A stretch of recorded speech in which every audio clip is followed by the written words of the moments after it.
What if there was a device in the vehicle that just soon as you pulled up to the pump, it transmitted the data since the last time that vehicle gassed up, just the number of miles driven. For privacy folks, it's not like where they drove or, where they were at, but it's just the miles driven. And it gets reflected on the price that you pay in the pump. So instead of, you're not paying the gas tax if you have that device, you're paying just for the miles you drove. So it takes care of any of this credit rebate stuff where they are doing it in Oregon. You just, you've got that device, there's your charge for the miles you drove. Today is December the 8th, 2017. We are in Riverside at the county building. We are here today because the California Transportation Commission Technical Advisory Committee is meeting here today. They only meet a couple of times a year and they usually meet all over the state, so I have never had an opportunity to actually go to one of these meetings. In this meeting today, they are going to be discussing taxing us by the mile. They want to tax you and track you for every mile that you drive, because the intent is to make it so expensive to drive a car that you are unable to. Well, good morning, ladies and gentlemen. I think we are ready to get started. Welcome to the December 8th meeting of the California Transportation Commission's Road Charge Technical Advisory Committee. Appreciate you all being here today. We do have a full agenda. Our last meeting was in May, and it's been a while since we've met, and a lot has happened in the transportation arena since then. Most notably have been the efforts by the state, regional, and local governments to implement Senate Bill 1, and we're going to hear a lot more about SB 1 from CTC staff later today. We always welcome questions and comments from the public, as we have since we started back in the end of 2014. The main purpose of these meetings, of course, is to gather public comment on the issues that we're talking about on the agenda. There's two places, item 2, which is coming up, and then item 16. But if there is somebody that wishes to speak on an item, just fill out a speaker slip that looks like this. Ann is over there, she's got them, and we'll be happy to accommodate you. Also, we should let you know that this meeting is being webcast live and will also be posted on the CTC's website. And so before we get started, I want to introduce the Deputy Director for Transportation Planning at the CTC, Garth Hopkins. He has waved Garth. Garth has taken Curtis Vandermolen's spot as the lead staff person for the Road Charge Technical Advisory Committee. He's been with the Transportation Commission for 2 years, and prior to that spent over 25 years at Caltrans, working on a number of transportation planning related areas. And for those members of the committee that have not yet turned in a yellow slip that Mr. Finnegan's holding up, place your order now so Ms. Johnson can get that in for lunchtime. Excuse me, sir. Are we gonna do the Pledge of Allegiance before we start? Would you like us to, sir? Yes, sir. Yes. Well, why don't we do that right now? Thank you, sir. Stand for the pledge. Good idea. And why don't you lead us in our pledge? I'd love to. Ready? Begin. I pledge allegiance to the flag of the United States of America and to the republic for which it stands, one nation under God, indivisible, with liberty and justice for all. Thank you. Thank you. And with that, we will go ahead and move into item 1 on the agenda, asking Ms. Johnson to please call the roll. David Chu. Aaron Howard. Terry Benzel. Here. Senator Jim Bell. Lee Tin. Here. Lisa Bartlett. Here. Lauren Kay. Martin Wax. Here. Nibby Colrad. Pam O'Connor. Richard Marcantonio. Robert Poitras. Steve Finnegan. Here. Susan Ornelas. Here. Chair Jim Badaffer. Here. Thank you very much. We have a quorum of the committee. At this point, we'll move to item 2 on the agenda. We have public comment. We limit public comment to 3 minutes. For those of you who would like to speak, please come up to the microphone at the front. We'll start with Raul Rodriguez. I'd like to start by thanking you for saying the Pledge of Allegiance. I think it's unpatriotic when they don't do that in our country anymore. There's politicians that refuse to do it, and that's terrible. Anyway, I'd like to start by saying that I oppose the tax on mileage. I think it's unconstitutional that a body of elected or appointed officials are even taking these kind of steps to try to hinder our freedom by putting a tax on our mileage.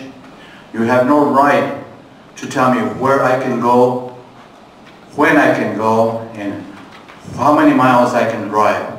That is my constitutional right. You don't have the right to tell me what I can and can't do. This is why we have a constitution, so that we can keep people like you and elected officials from trying to dictate to the American people what we have the right to do. So, I'm trying to get the point across to each and every one of you that some of you people are probably appointed by the governor of California. That doesn't mean that you're above the law. Not one of you has the right to do what you're doing. So I'm asking you to drop this matter, vote no on it, because we don't need this, and we the people have the power to elect and remove officials, even those that appoint you, to what you're doing. So please, refrain from trying to hinder and stop our rights, especially on vehicles. We have the right to travel and go wherever we want to go. That is our right under our Constitution. Thank you very much. God bless America. Thank you very much, Mr. Rodriguez. Our next speaker is Robert Lawton. Following Robert Lawton will be, looks like Fred Banuelos. Mr. Lawton. Robert Lawton. It's at 2 minutes here. Yeah, I'm just about to change it. Okay. You go ahead and start speaking then. Go ahead. Okay. Let's be honest. The vehicle mileage tax, which you call the road charge pilot program, is not primarily about raising revenue for roads and bridges.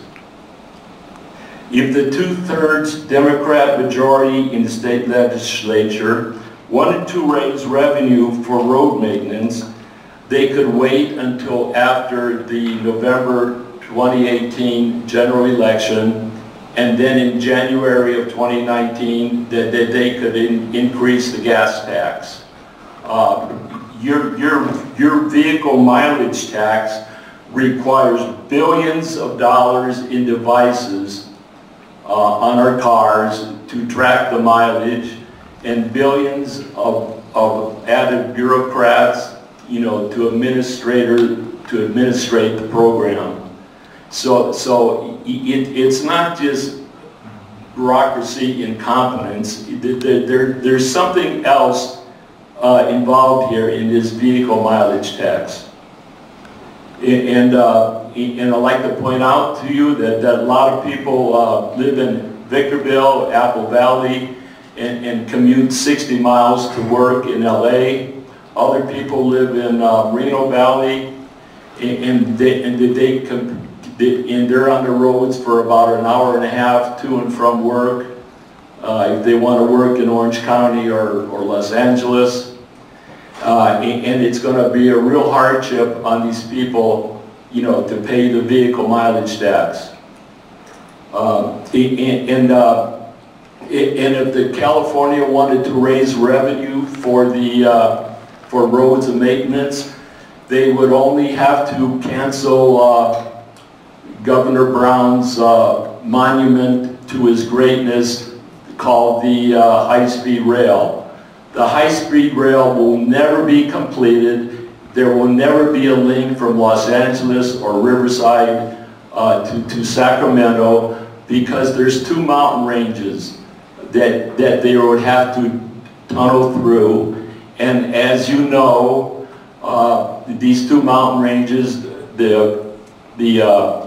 going over the Grapevine or going over the mountains into Santa Clarita, those mountains are highly fractured, and tunneling through those mountains is going to be a nightmare, because there's two plates that join, that fractures up the whole, the mountainside, and so this is really a plot people out of their cars.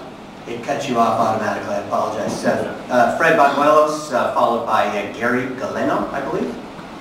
Mr. Banuelos. Good morning. Good morning. Hello. There we go.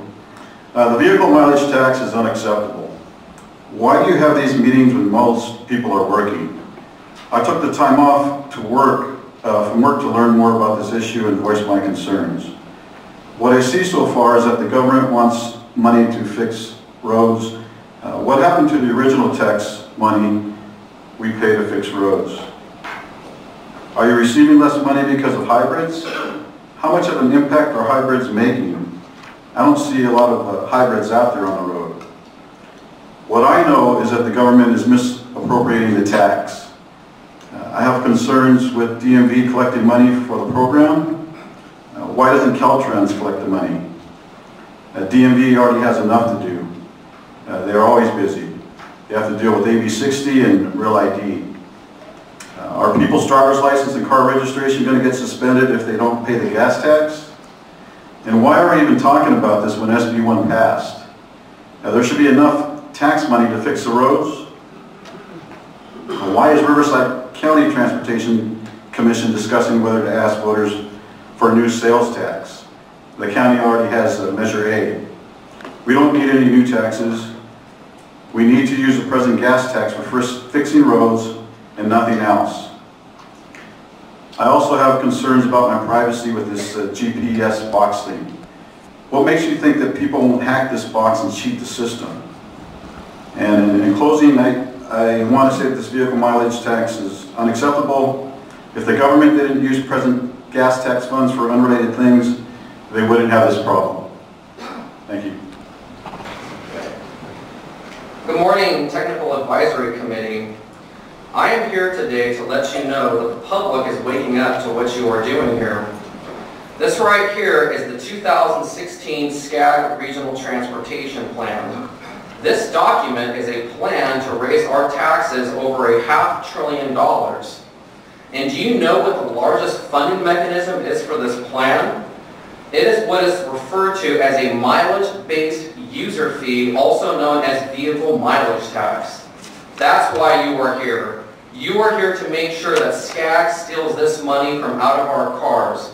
Now, this document, it is about sustainable community strategy, and it's all about climate change and global warming. So, these plans are about fighting climate change.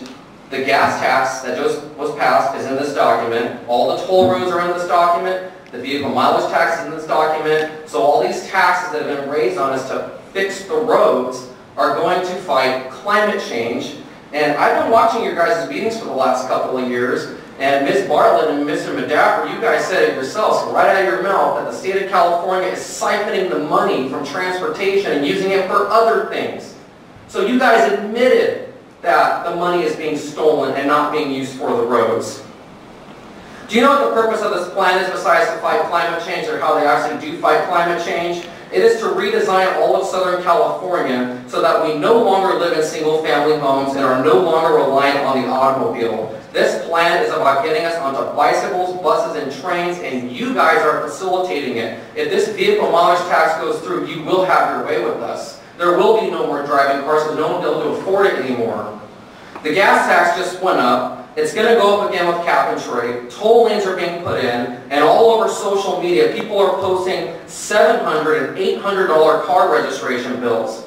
Essentially, what this state is trying to do is they want to make it $10,000 to $20,000 a year just to drive an automobile, which is why you are here to tax us by the mile, because the purpose is to make it so expensive to drive that there is no other choice but to ride in those stupid bike lanes that are being put down everywhere. The people have woken up, and none of you are going to get away with this. And since I still have a 30 seconds left, I want to ask one question. You know, we're all adults. People behind me, we know that there's an agenda to get us out of cars. If the agenda is to get us out of cars, then why have we given 1 million driver's licenses to people who are illegally in this country if the plan is to not drive anymore? Are they going to keep driving while we wait at the bus stop? Think about it. Thank you. Thank you very much, Gary. We'll go next to Greg Britton, and then Stephen, and I can't quite read this, is it Quest? Good morning, members of the Commission. Presumably all agree that the state of California roads is terrible. They are among the worst in the country. Yet, prior to the latest tax increases, California County and the Cap and Trade currently in effect had the highest gas taxes in the country. Why is that? Why is it in California that it costs 4.7 times more per mile of road built than anywhere else in the country? In a budget of $160 billion.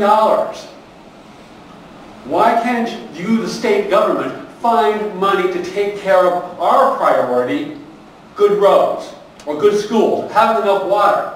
But there isn't enough money for those type of things. But your answer is, the state's answer is, the government's answer is always to come back and extract more money from the people. Why is that? Government is never expected to be more efficient and effective. Never, ever, ever. I watched some of the video of your May meeting, and they're saying, well, you make sure we're not going to tell anyone that this is about controlling when and where people drive. It's just to raise money. But we know how government operates. No matter what we are promised up front, inevitably, this program will be used to track where and when we drive. Inevitably, this program will be used for variable pricing to control when and where we drive. And inevitably, this program will be a tax increase, not a tax replacement. That is how government works. And none of you can honestly deny any of those points I just made. Now, there's a member on your list here, I don't see him here today, in charge of social equity. The average commute in Southern California is 30 minutes. Within that time, driving by car, you can reach 60 times more jobs than you can by government slower transportation. So we want people to work. We think we would want people to work. But now with this policy, and what Gary just mentioned about trying to get people out of their cars, the lower and middle income people, you're making it harder for them to work. You're punishing them for trying to go out and get a job because housing prices mean you got to live a long way away from where you work. So not only is this bad policy, it invades our privacy, it is unfair to the people that you think you're trying to be fair to by trying to price them out of their cars. This is a terrible idea, and I urge you to do what is right and reject this program and tell the legislature you need to come up with another idea. I'm spending our money wisely. Thank you. Thank you very much, Mr. Britton. We'll next go to Stephen, is it Quest? Okay, followed by Louis Reyes.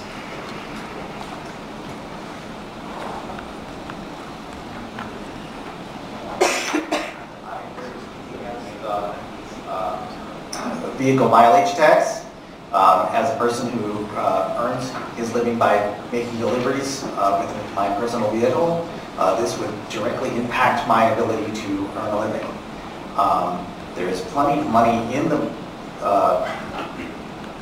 revenue for building roads. They just have to prioritize building roads above other things.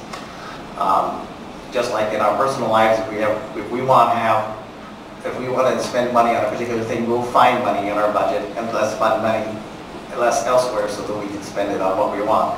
The government needs to concentrate on making the roads better and spend the money that it already has on the roads and not on things that it doesn't need to spend the money on and probably should not spend the money on. Thank you. Thank you very much, Stephen. Louis Reyes, followed by Christopher Folger. Thank you for allowing me to speak today. Absolutely. I wanted to come here and express my displeasure with what is going on.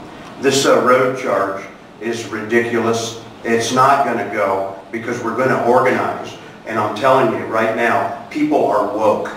We're going to organize, and a lot of you won't be around because you won't have your jobs. We'll find someone to replace you that does a good job for the people, by the people. And these are the things that I wanted to let you know. This tax that you're going to place on people is really a target on the middle class. And this is horrible because I doubt if any one of you is above the upper middle class sitting right there. So it's going to affect you too. And it's going to affect your children and their children. So I want you to think about what's going on with this. Somebody is trying to put this agenda through that doesn't have the citizens' best interest in mind. California has always been known as a great state.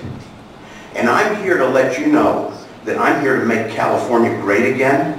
And I will do everything I possibly can to organize and to oppose this ridiculous tax, this road mileage tax, and help the citizens of California. And I hope that you go home this evening and think about what I said, and my face sticks in your mind, because you'll probably see it again. I've never been involved in things like this, but I can tell you, I am a good organizer, and I can do it. So please, think about what you're doing. I oppose this. California opposes this. The middle-class citizens oppose this, and you need to think about the masses that will start waking up, which they're doing right now. The reason you don't have an audience, a bigger audience today, is because you picked a weekday to do this, 10 a.m. in the morning on Friday. A lot of our people are working because they have to work for a living. This tax will impose such a burden on them that you are deliberately, if you vote this in, or if you consider it even, you are deliberately hurting the citizens of California. Please think about what you're doing. Again, people are woke and they're coming up. So I'm sure that that you folks, when you go home tonight, and Brian, I'm hoping you're listening to this. I've been watching you while I've been sitting down. I love that smile you have. But please heed my warning. People are woke. The people of California will not stand for this. Trying to help. Thank you so much for giving me this time, and I appreciate what you do. Thank you very much, Mr. Reyes. I'm reading through this California charge pilot program. I mean, this is just outrageous. Vehicle mileage tax. We already have toll roads that are going to be built. 15 from Cajalco all the way to Highway 395 in this area. We have to deal with the toll lanes and on the 10 freeway, 33 miles of toll lanes, the gas tax. This is a plan to get us out of our cars. I mean, it's pretty clear. It's no surprise. This is just outrageous.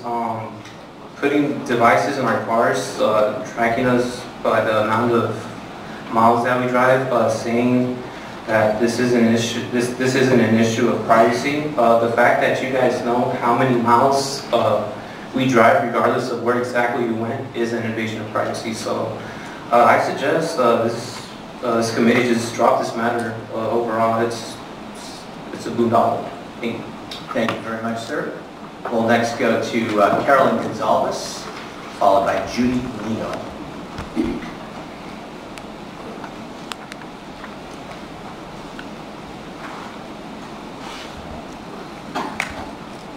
Morning. Good morning. Where do I begin? I'm just going to tick off a few things that I was reading on some of the information you put out today.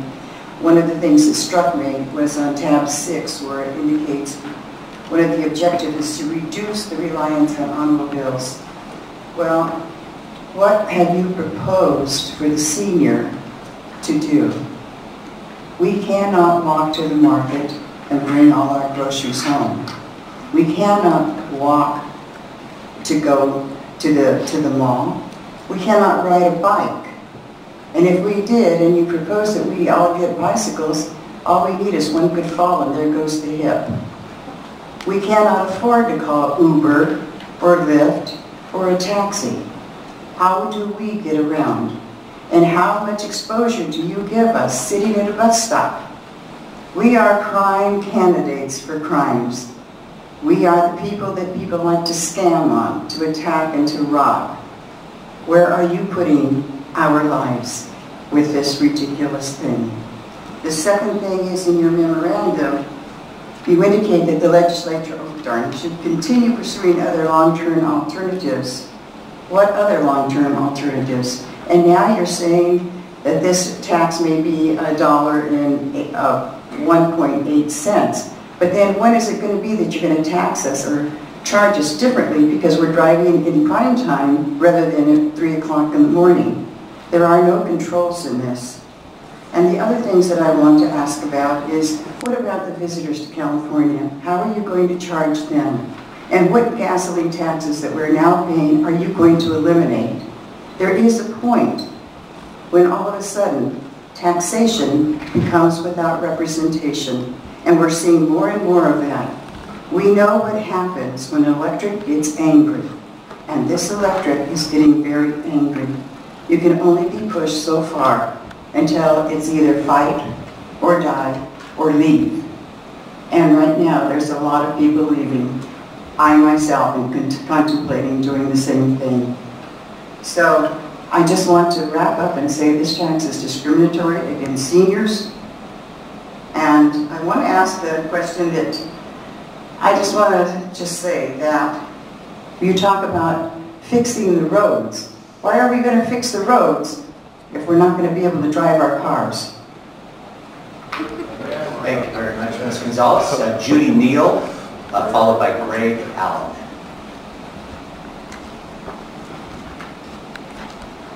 And following Greg Allen, I've got Donald Dix. Yep. Hi, Judy. Hi, Judy Neal. I, like Carolyn, I'm a senior. I just turned 70 years old. I lost my husband in October. I'm now living on a very fixed income. And for all of you sitting up there, you have to consider what you're doing to the seniors in this state. We've paid our taxes. We've paid our way through every single year that we have lived in this state. Now we have intruders coming into our state, and you're giving them carte blanche on everything. We will have visitors from other states, like Mrs. Gonzalez said. How are they going to be affected by this tax that you're going to be inflicting onto the citizens of this state? My son lives in Nevada. I'm going to have to think maybe twice about taking 2 trips a year. My daughter's moving to Arizona because they're tired of being taxed to death. I have a daughter in Texas. That's where I'm looking to live because you know what? My dollar doubles, almost triples in other states. So for me,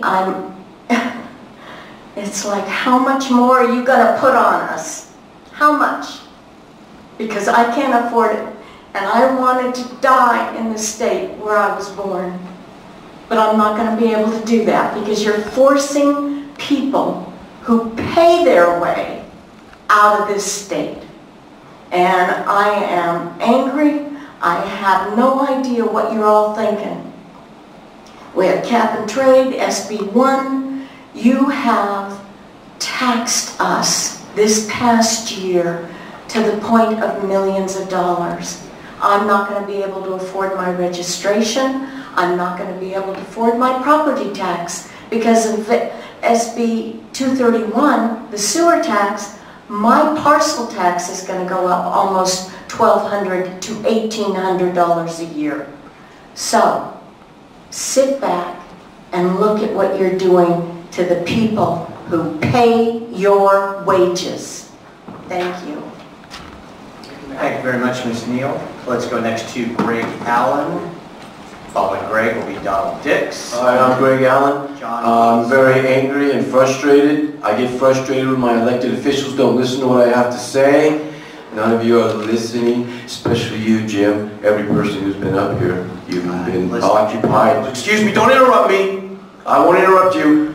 So I'm going to continue with that. You have been looking at some business in front of you for the whole time. Every single person's been up here to talk.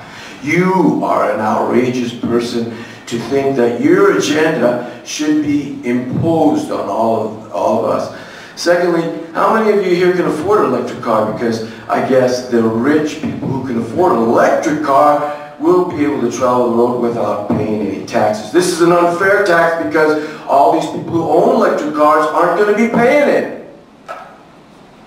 Now, Jim, I wish you would pay attention because that's your job here. We pay you to do. Don't interrupt me. Now, I asked you to pay attention. There's a few people here not paying attention, Pam. And the rest of you, I like the way you're paying attention. Steve, and you especially, I've noticed that you've listened to everybody. And Brian, of course. But Jim, you're an outrageous individual. You're a politician. You're supposed to listen to the people. And the people are telling you not to do this tax. Every last person around here has had that view. But you, sir, are ignoring us. Every time somebody comes up here, you're not paying attention. Right. Now, that's why I'm angry and frustrated, because my elected officials are not paying attention to me. Now, electric cars, they're for the rich people. The rich people can afford not to pay this tax. A tax is a tax is a tax. By any other name, it's a tax. We don't need new taxes. We've been imposed upon these taxes already. All these last-minute bills that got cap and trade and all the rest of them. You know, the taxes went up 12 cents a gallon. What are you thinking? You don't represent the people when you want these. Pay attention, Jim. Pay attention, I'm talking. You're supposed to listen to me. You're supposed to respect what I have to say. You're supposed to give me my lousy 3 minutes, and you're supposed to respect me. But by you occupying your nose everywhere else but what the people have to say is the real contempt in this room today. You're contemptuous. And we're angry. And we want you to vote in the way of the people. And if you don't, the people have other options. We still can carry guns if we have a right license. We can find out, you know, who's voting yes on these things and go around to your neighborhoods and fill out a little brochure to all your people in your neighborhood. And we'll just give them a little note saying what you're up to. Jim, that's for sure for you. Send out about 100 of them. Your neighbors will hear from you. Thank you, Mr. Allen, for your comments. Donald Dix, followed by John Willis.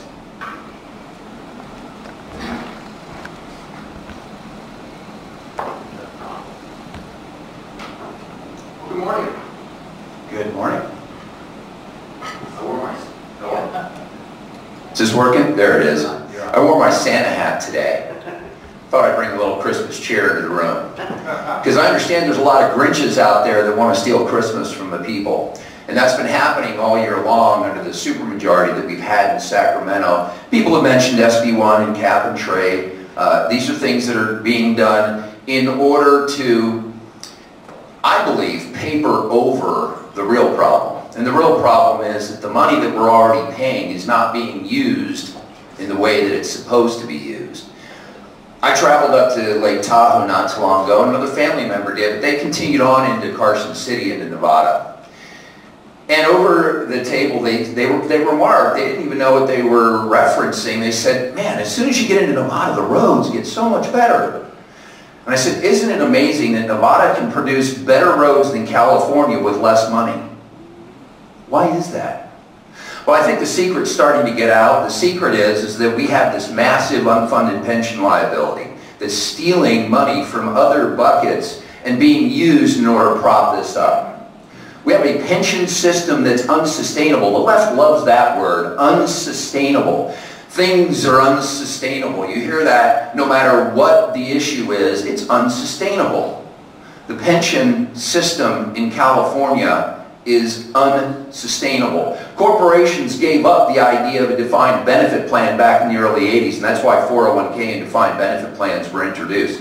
Somehow the state of California hasn't figured out that defined benefit plans are unsustainable. Every city, every municipality is looking at ways to shore that up. My own city of Corona is looking at adding an additional penny to sales tax in order to meet their pension and benefit obligations. Unsustainable. The money that we've been paying in gas taxes all along, the highest in the nation, 6th highest until it was just raised, was being used for other purposes. Obviously not to pay for the roads, because if you used all this money to pay for the roads, we would have roads of gold. The roads in California would be immaculate. But the money hasn't been used for that.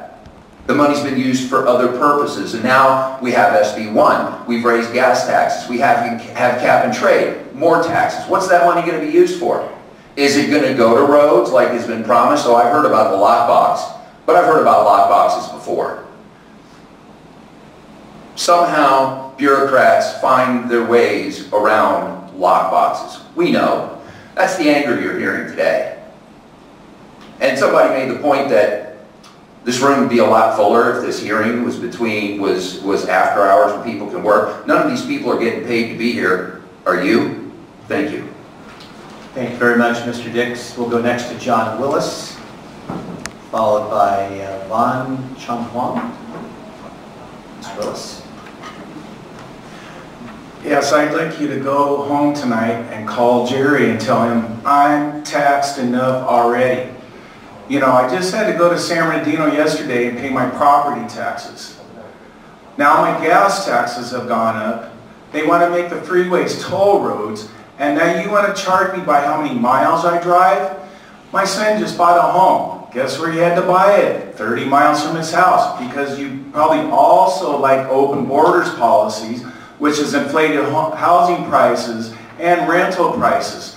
So now he's got to commute to work, so now he has to pay another tax because he can't afford to live close to his job. I don't know what you guys want from us or what you think we have to offer, but I'm taxed enough already. I can't do it anymore. And you can't chase everyone out of California. Pretty soon we're going to get sick of it and we're going to revolt. We're not having it. And you, Mrs. O'Connor, I saw you on a video make the statement that this tax was more equitable. That is not true, ma'am. Your life is not equitable. It's not fair. We all have to live according to our own works. And you know, your little statement reminded me of that movie Dr. Zhivago, where poor Dr. Zhivago, after getting conscripted into the commie army, comes back to his home that's now sublet into condos, basically. And that's the statement they made when he walked into his home. And he had to say, yes, this is much more equitable, comrade.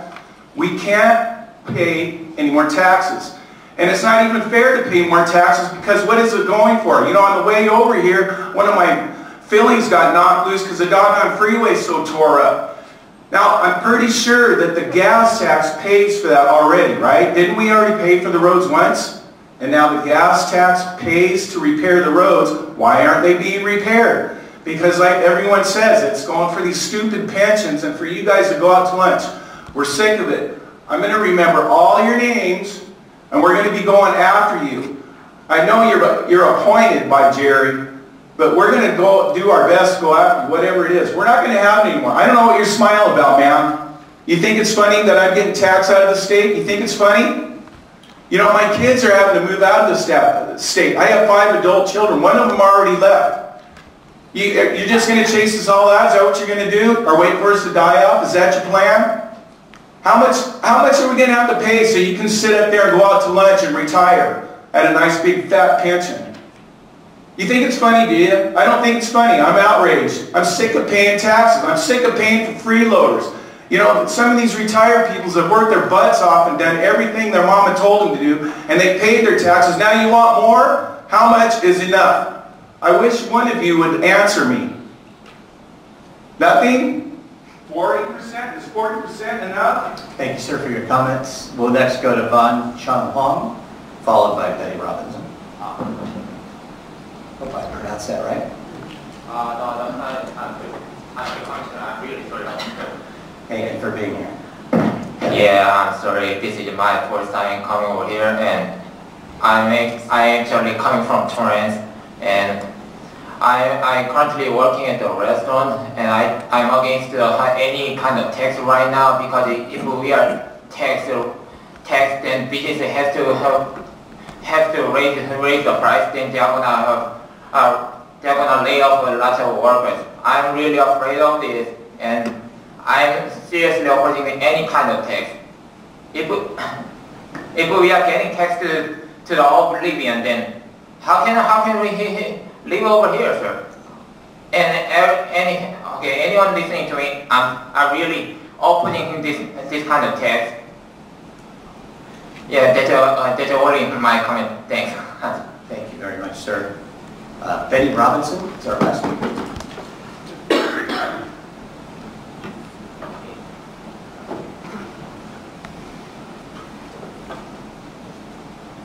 Good morning. Good morning. I fully support like 95% of all of the previous statements. And if this mileage tax measure was placed on a ballot, you know it would not pass. Have you considered the impact of this tax on small businesses who are struggling already? The gas tax was the last straw for many, many people I know, and they're moving out of the state. Pretty soon, who's going to be left to pay all these taxes? Thank you. Thank you very much, Ms. Robinson. Probably should just offer, first of all, thank you to all of you that spoke, and I appreciate the decorum. You should all understand that the group that's up here is a group of volunteers that were put in place as a result of the passage of Senate Bill 1077 in 2014. That bill wanted to look into a long-term sustainable funding mechanism as a potential replacement to the gas tax.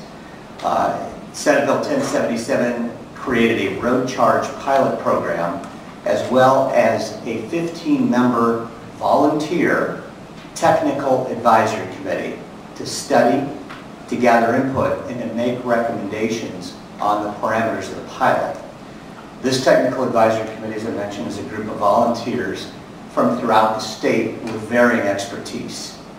And then during 2015, the Technical Advisory Committee held 11 different meetings throughout the state, and as a result, instituted and California completed the largest road charge research effort to date, piloting more than 5,000 vehicles that reported in excess of 37,000 miles driven over a 9-month period.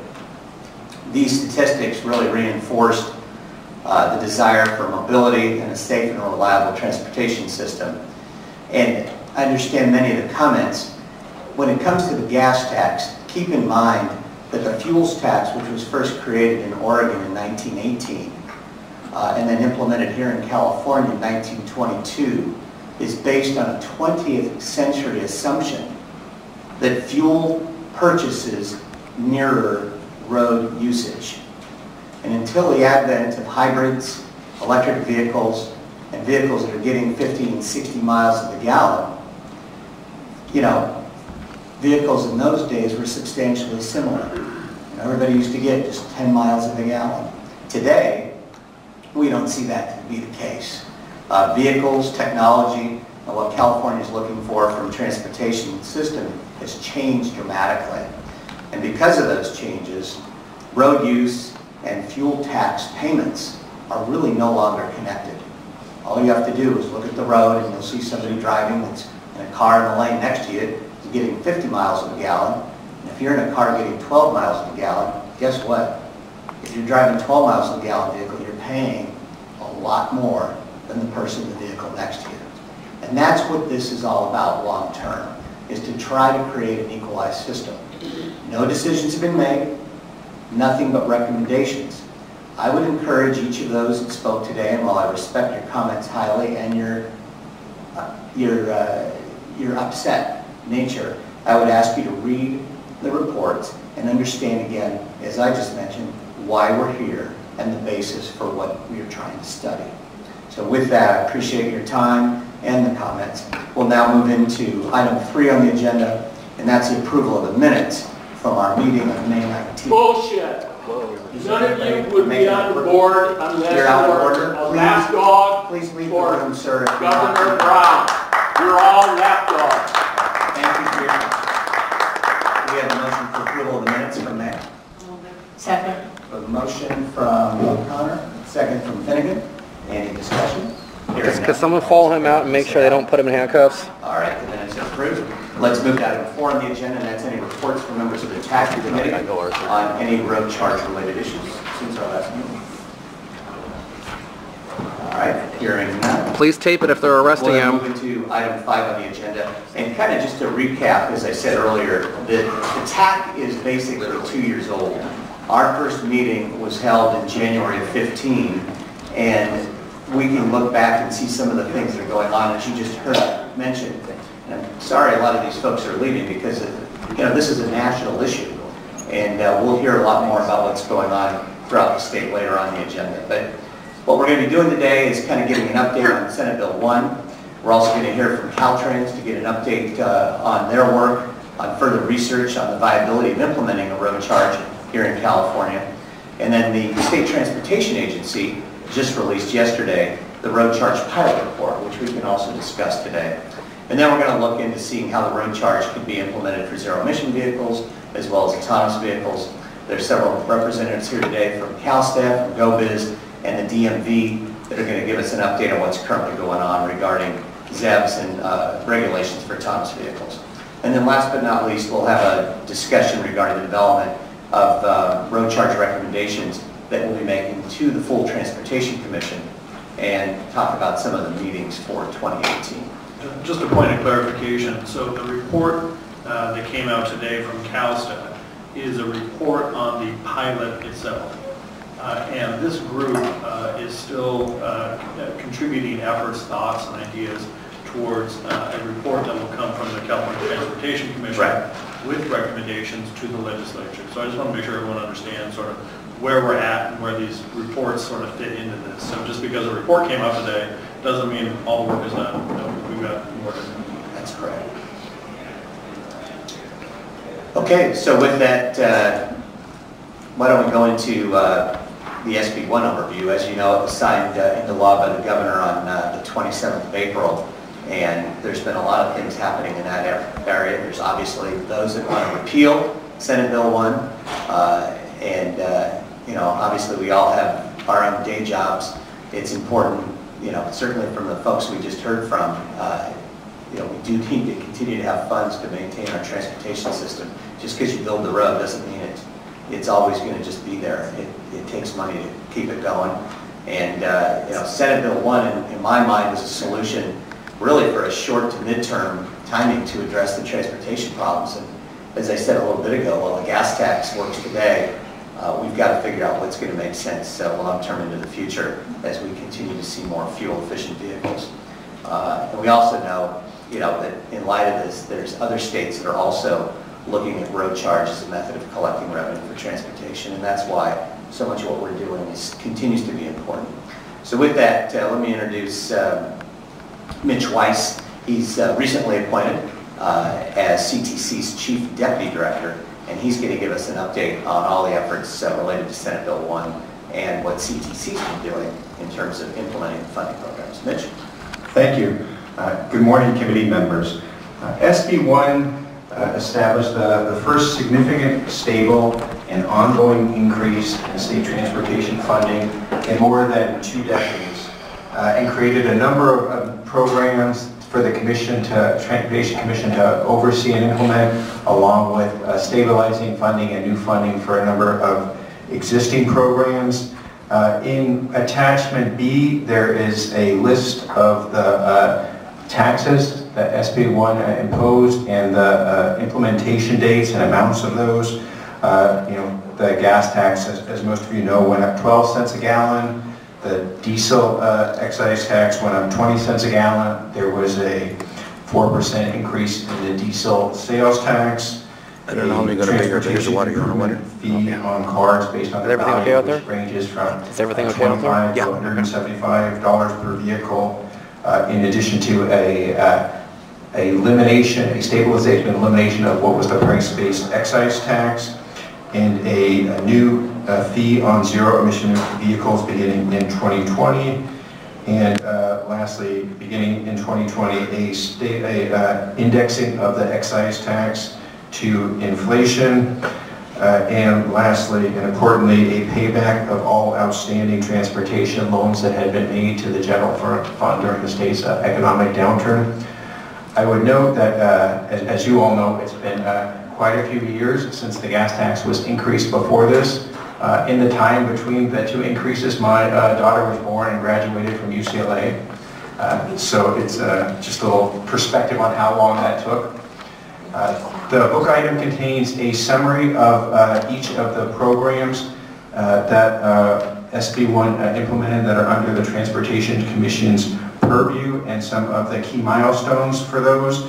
These programs include the Local Partnership Program, the Active Transportation Program, Local Streets and Roads Program, along with increased funding for the State Highway Operation and Protection Program, and a stabilization of funding for the State Transportation Improvement Program.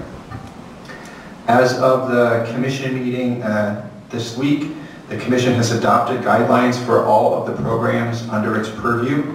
These guidelines will shape the development of approximately $18 billion in transportation investments. Beyond just guidelines, the Commission has approved funding for State Highway Operation and Protection Program projects, Active Transportation Program projects, and a list of cities and counties eligible to receive Local Streets and Roads funding. And with that, I'd be happy to answer any questions. Any questions for Mitch? All right. Well then, thank you, Mitch. Hearing none, why don't we go ahead and go to the next item on our agenda, and that's number 7, and that'll get an update from Brian Annis, Deputy Undersecretary, who's going to give us a little preview and description of the recently released pilot report. Sure. Well, thank you, Jim, and thank you to the committee.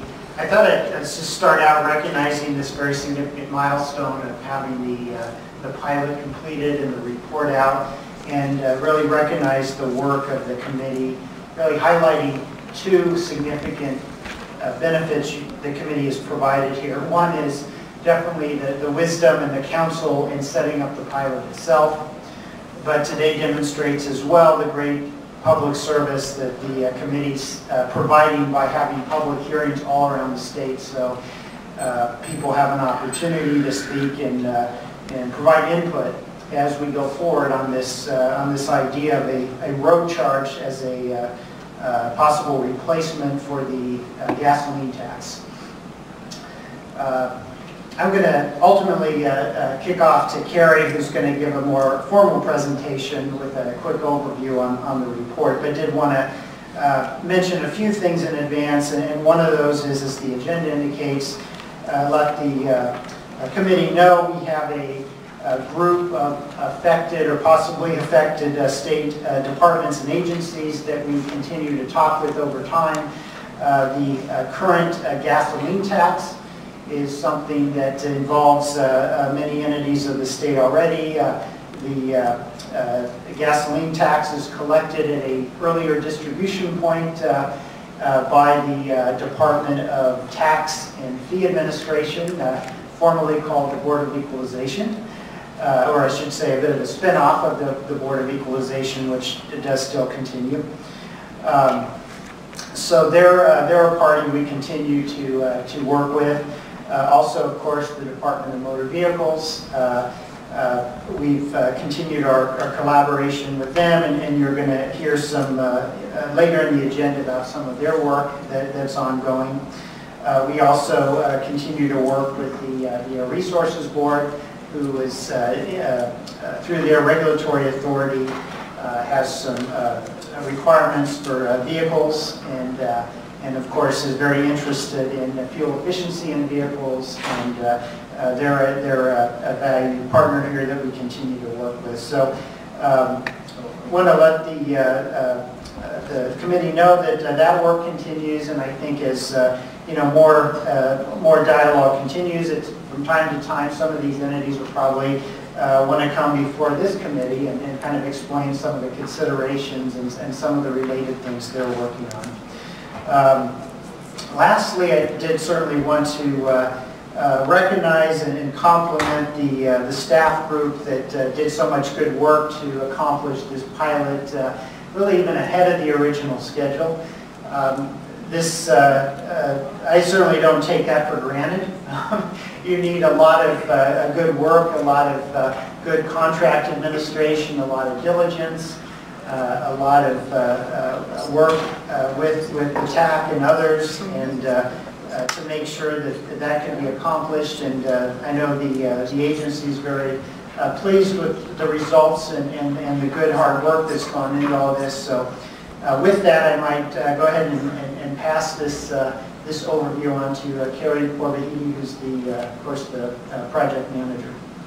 Good morning, Chair and TAC members. It's been a pleasure working with you on this, I think, a groundbreaking study pilot looking at a road charge as an alternative to the gas tax. And I do have to do a shout out to my staff because they have been working tirelessly on getting this pilot done and the report done. So thank you, Brady, Bridget, and Stephanie.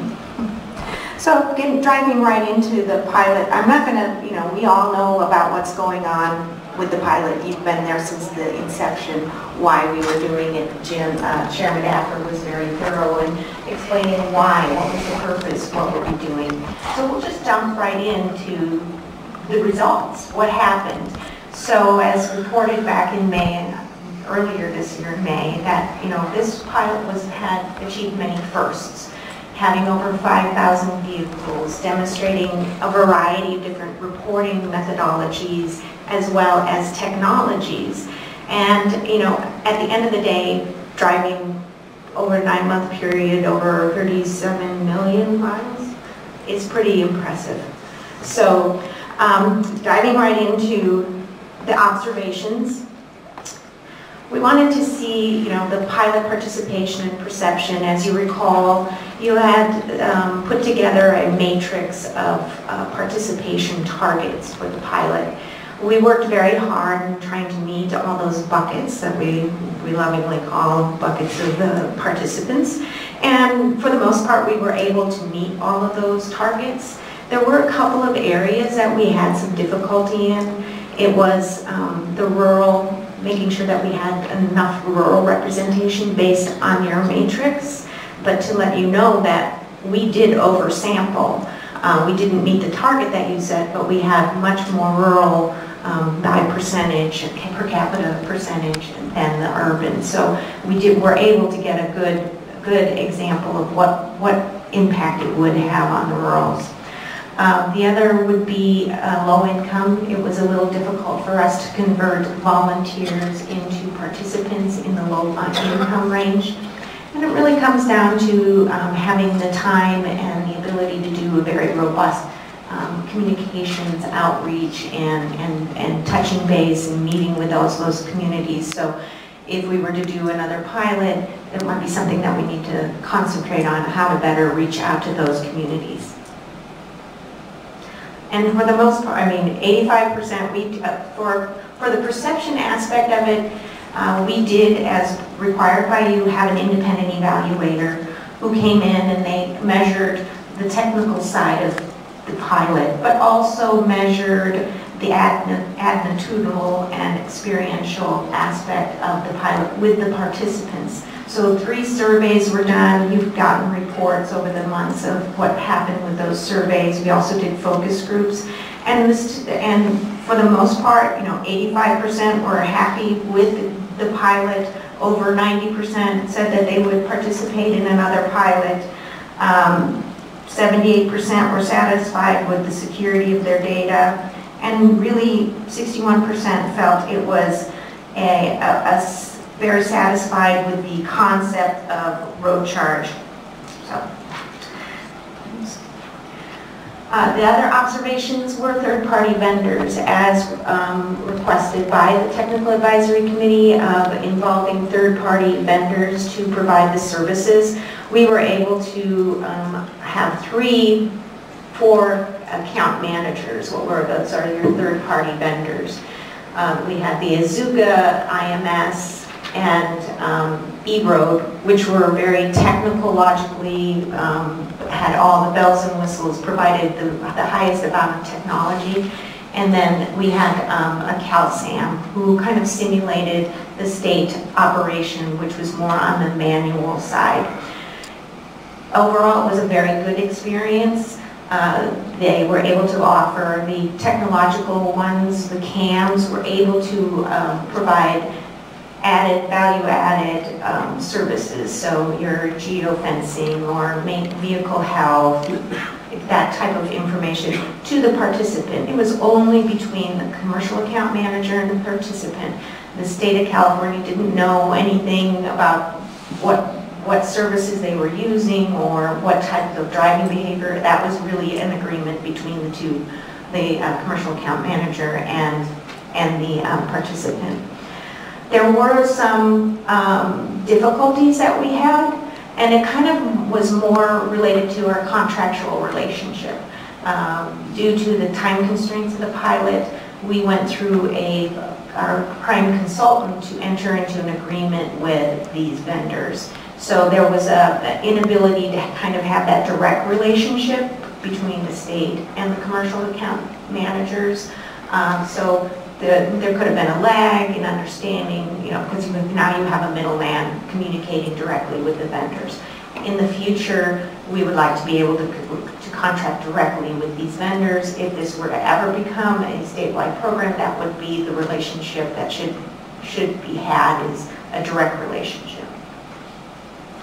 And then, as from a participant perspective, 75% really liked their account manager. We didn't hear hardly any complaints. The complaints that we did hear were more about the technology side of it and not necessarily the account manager. For the privacy and data security protection, that was something that was pervasive through the TAC phase, as well as setting up our pilot, running our pilot. That was a primary thing that we wanted to make sure that the privacy and data security protections were in place to make sure none of the personal identifiable information was released or that any of the data was breached. We were successful throughout the pilot, we had no issue.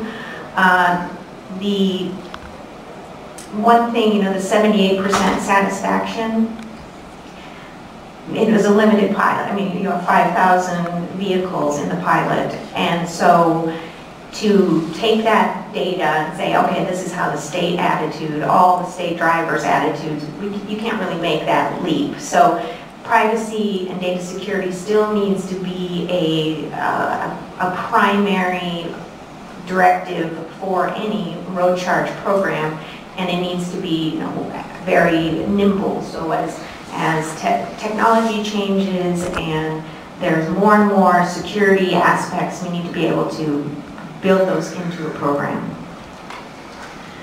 The pilot observations for mileage reporting methods, remember we had a variety of options. We had plug-in devices, smartphone devices, in-vehicle telematics.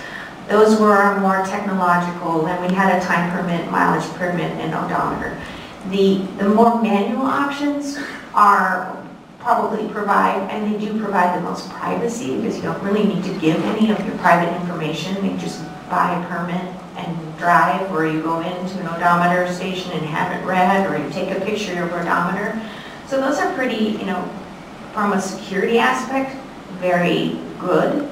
But from an administrative aspect, it could be difficult as far as the compliance and making sure that there is no evasion in that. Because how do you know when somebody's exceeded their miles and their mileage permit? It's really kind of an honor system at this point. Or are they, the time permit again, you need to be able to enforce. How do you know when people are going to re-up on their time permit?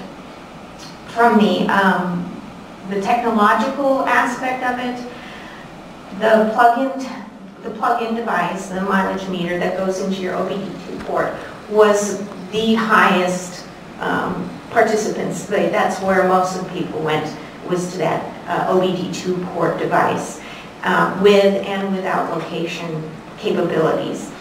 We know it works. They do use it up in Oregon, but looking into the future, as vehicles evolve, more and more in vehicle telematics, and just technology itself evolving, relying on or building a system around just this OBD2 port device could be blocking us into something that is not cutting edge and could be obsolete by the time we even launch a statewide program, if that were the direction the state wants to go. So it is a viable solution, but is it something that we want to put all our eggs into that basket at this point? It's up for debate. The in-vehicle telematics is probably where we see the most flexibility and movement in the automotive industry. As more and more vehicles having the in-vehicle telematics, having Wi-Fi, there is more opportunity to integrate a road charge within that system, in their systems, and being able to communicate from vehicle to infrastructure. But there are some drawbacks. What we saw in the pilot, in order to participate in using the in-vehicle telematics, you had to have a subscription. Well, first of all, your vehicle had to be equipped to do it. You had to have a subscription to that service. Now, if you have a new vehicle, it's probably part of your package for 3 years. But if you have an older vehicle or you bought a used vehicle that has in-vehicle telematics, you would have to purchase a subscription. One of our participants did do that. They went and bought a subscription so they could participate using the in-vehicle telematics. So there's that obstacle. The other obstacle is you had to provide your login credentials to the commercial account manager. So that required you to get your password and your user ID, which is, would kind of make me kind of feel like, yeah, I don't have one vehicle with in-vehicle telematics. So, but I think that is an issue that needs to be resolved, as to how do we access that information without having to get that personally identifiable information or your login credentials to be able to just pull that data down.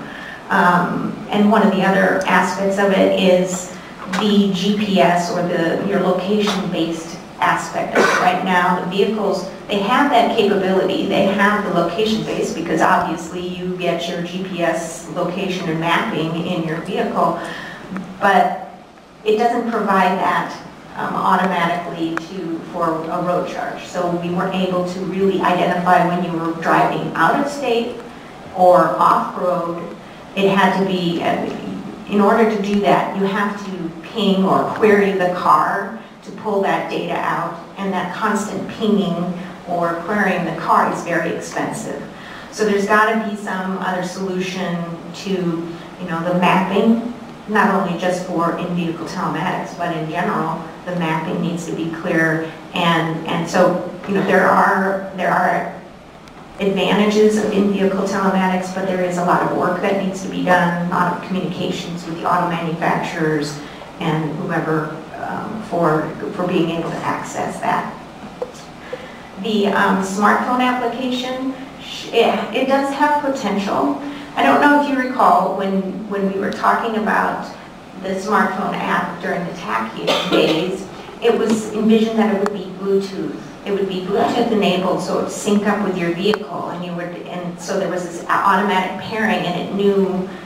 Well, we didn't have that capability, so we had to go a different way with a smartphone. So you downloaded an app, and the app would be running, and it would be recording your miles that you're driving around. Well, what happens if I'm the passenger in somebody else's car, or I'm on a bus, or I'm on a train? So there's a difficulty of identifying the vehicle with the app and the mileage on the smartphone with the vehicle. So we had to do another layer of verification, doing a picture of your odometer on a monthly basis. So it would true it up with what the miles that they showed on your smartphone app and what was really on your odometer. And that was the only way of using the smartphone app. So we see that there's potential there if you could actually do that pairing with your vehicle. So that was a long one, sorry. So back to the technology, I guess I jumped right ahead and did the technology side, but you can see that, we did offer quite a bit of technology. The majority of participants selected a technological option. Of those, 83% that chose technology, 62% did a GPS enabled or a location aware device. So kind of shows you that, there is that willingness to use the location services, but again, it is a small pilot, a bunch of probably early adopters that aren't that concerned about it, but there is an incentive from the commercial account managers to do location-based because of the other services, value-added services that they provide, but also they're looking at other things that they could pair with it, such as user-based insurance, or even, you're driving down the 15 and your gas level is low, it can detect that and then give you, say, oh, there's X gas station in 5 miles, or if your charging is low, hey, there's a charging station at the next rest stop, or, so there are some benefits to having the GPS value added for the future users, and I think our participants really did appreciate having some of the aspects of the value added. There was some competition going on about who has the best driving record, and so there is that gamification. So next steps. As we kind of closed out the pilot, we realized that there's a lot of additional study that needs to be done. There are, we looked at all the different mileage reporting and technology methods, and all of them work. They all work to some degree. It depends on, how much is it going to cost for the state of California to administer. What can we do to look at efficiencies to be able to reduce that cost? So, we have talked to you about this, the pay at the pump charging station, FAST Act work that we are working on right now, which is really investigating whether a pay at the pump option is a viable option in California or for a road charge in general. And the first step in that is doing a request for interest, and pretty much trying to see if there's a technology initiative out there. Is there something technological in Silicon Valley or wherever that has an idea of how we can communicate between our vehicle and the infrastructure? And we had to title it pay at the pump, but it might not necessarily be a pay at the pump. It could be a pay at, some way of communicating between vehicles or between infrastructure or to the station. It's just trying to get the best idea of how we can collect this information and make it a cost-effective way. So we've got the pay at the pump. Revenue collection is something that we think that needs further study. For the pilot itself, we didn't collect any revenue. We did a simulated revenue collection. We know how it kind of flows through the system, but we don't necessarily know how big of an impact it'll have on the agencies involved. So we would like to be able to, if there is a pay at the pump demonstration we can do, maybe do a revenue collection in concert with that pay at the pump. It'll be a small, study that could just at least demonstrate that aspect of it. As I mentioned, in-vehicle telematics, issues that we have we want to use this, but there are some hurdles, so we need a little more study in that general area. A technology collaborative, we thought it would be a good idea to have a academic, government, local, federal, state, have private sector involved in technology collaborative to talk about, okay, what are the projects that are going on in the state, technological projects, but also what is the private sector, what can they bring to the table, and how can we build a system that is not antiquated by the time we are able to launch it. It needs to be something that's very nimble and can move through the process and be able to be changed as needed. And then the organizational considerations. As you know, for our pilot program, we looked at a very high level, how could this be organized within the state? You know, where would a road charge reside? And so we need to do a little deeper study on that. We are doing some of it through our FAST Act grant funds, but there also needs to be, you know, some decision as to where is road charge going to be. And then once that decision is made, then there's the steps that need to be done as far as putting in regulations or specifications and vendors. I mean, it's a very long-term process. So that's why we're saying like 2025 might be the year that it could be, if road charge is a viable solution, it could be implemented. What degree, that's up to, you know, that implementing agency and the legislature, and how do they want to implement it. Is it to transition into a big, you know, everybody's going to switch over, or is it going to be a very slow process? So those are our next steps, and I'm done. So I will be happy to take your questions. Questions and members of comments? There we go, please.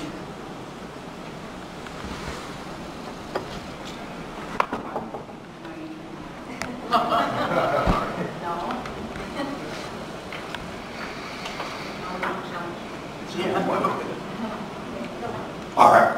Oh, okay, there we go. No, I just wanted to ask about time permit as a recording or as a payment version. How were people satisfied with the time permits? Is that is the least technological method, right? So I assume and the one that is arguably the most privacy preserved, because it does not even require the state to know how many miles you've driven. So I assume that's going to be, that is something that we're continuing on. Right, the time permit in the pilot, we didn't have a lot of participants that opted in for the manual options, but of those that did, they were satisfied with the time permit. The one problem that we did encounter is compliance, because they bought a time permit for, I don't remember, 60, 90, 120 days. I'm going to have to go back and look, but when it was time for them to re-up, we got a lot of people falling off, because you know there's no money involved. That's where the compliance issue comes in, is how do you make sure that they are going to renew their time permit. And for the pilot's purpose, you know, we had to do pretty extensive emailing them or contacting them on a, you know, once it expired, almost on a daily basis to get them to re-sign up. So that's where the difficulty comes in the time permit, but it's not something, it was very low cost to administer, other than that compliance aspect. Any other questions? Yeah. So I guess I've been thinking about just what we talked about in May, where, you know, put 20 bucks on number 5. So I was thinking with this telematics, I just was wondering if the technology is going in this direction at all, which would be that possibly, like, let's say you pull in and you have a gas car at this point, and there's some kind of telematics on the car, or maybe it's a plug-in thing that can keep track of how many miles since the last time you filled up. So it has to be filled a little bit with, I mean, it has to be associated with the gas tank, I guess. You know, and so it doesn't have to be personal. It doesn't matter if your name's Joe or Mary.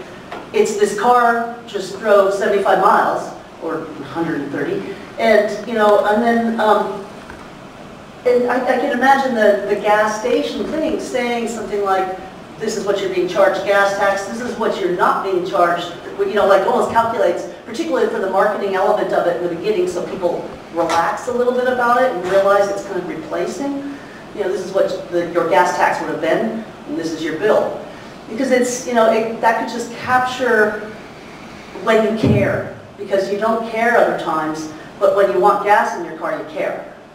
So I was just thinking that possibly, I don't know if people are, I'm asking and just suggesting if not, are people looking at something along those lines? That's exactly what we want to be looking at in our pay at the pump. It's just that type of technology where it is really, it's so easy. You just get out of your car and pump it, and it's almost like you have a prepaid wallet attached to your vehicle, and it just, you don't even have to put in a card or anything because it'll take it out of that prepaid wallet. There was a study done by Honda, Visa, and Gilbarco. The Gilbarco provides the infrastructure, the pump infrastructure in the Bay Area that did just that, where it was the Honda would pull up to the pump. I don't know, you want to explain it, Brady? Sure. Yeah, essentially the car would pull up to the pump and there'd be a wireless handshake between the vehicle and the pump infrastructure. And it's already been proven. It was a proof of concept at the Consumer Electronics Show in Las Vegas. It's done every year. In fact, auto manufacturers attending that show has increased substantially. Almost 40% of vendors at the show now are auto manufacturers.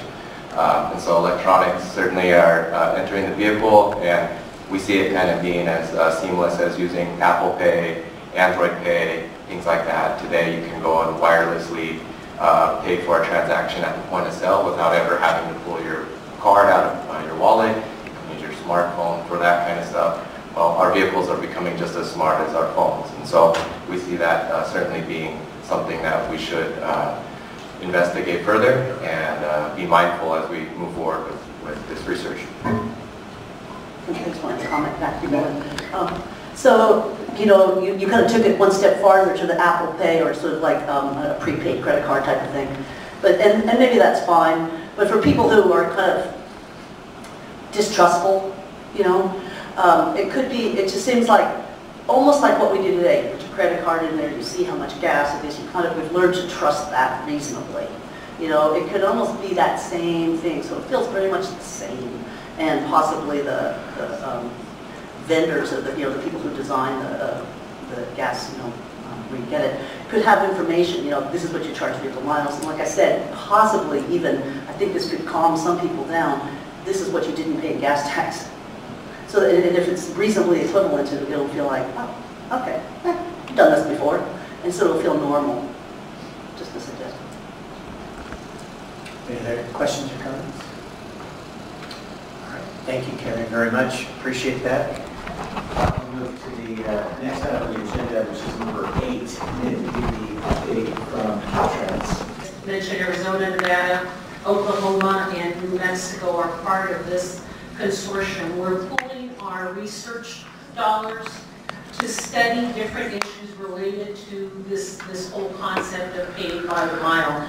We have completed a number of studies. What is the impact of user fee to rural residents? Privacy, protection of privacy is one that obviously impacts every state and is a leading policy issue.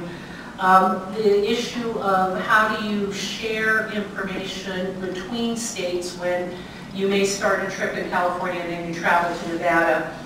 And a number of other kind of technology type questions. We had a quarterly meeting in September up in Oregon, and Oregon co-hosted a forum. They had 2 different tracks. One was a technology track and another one were policy discussions. So it was very well attended. We had a lot of different folks from throughout the U.S. attending to learn more about these concepts and begin the dialogue kind of a little broader than the U.S. We will be hosting the quarterly meeting coming up in February here in California, and we will share some of that information with you as it gets a little bit closer. In addition to that, the Mileage-Based User Fee Alliance, which is more of a national level and is based out of Washington, D.C., will host a meeting coming up later next week. And that group is made up of not only state governments, but also some vendors, contractors, policy folks, as well as research folks. And we will be meeting with U.S. DOT officials to talk further about some of the work that's going on in Washington and the money that the federal government is providing to look into this issue. I think Carrie's going to talk a little bit more about the different pilots that have been funded so far, as well as the work that California is doing with Oregon to look into interoperability between different states. So with that, I could take questions or turn it over to Carrie.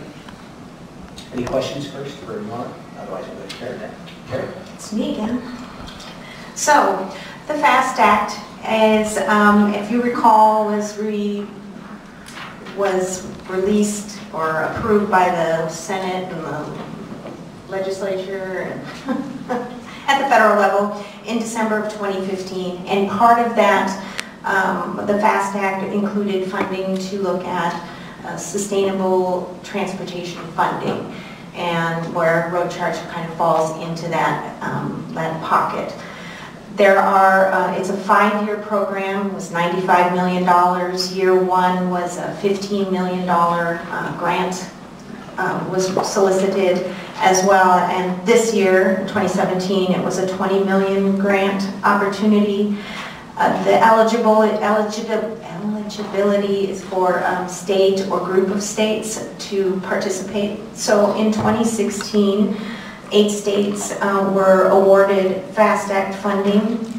Of those states, it was California, Delaware, which was the I-95 corridor, Hawaii, Minnesota, Missouri, Oregon, West, as well as Washington. Part of the grants,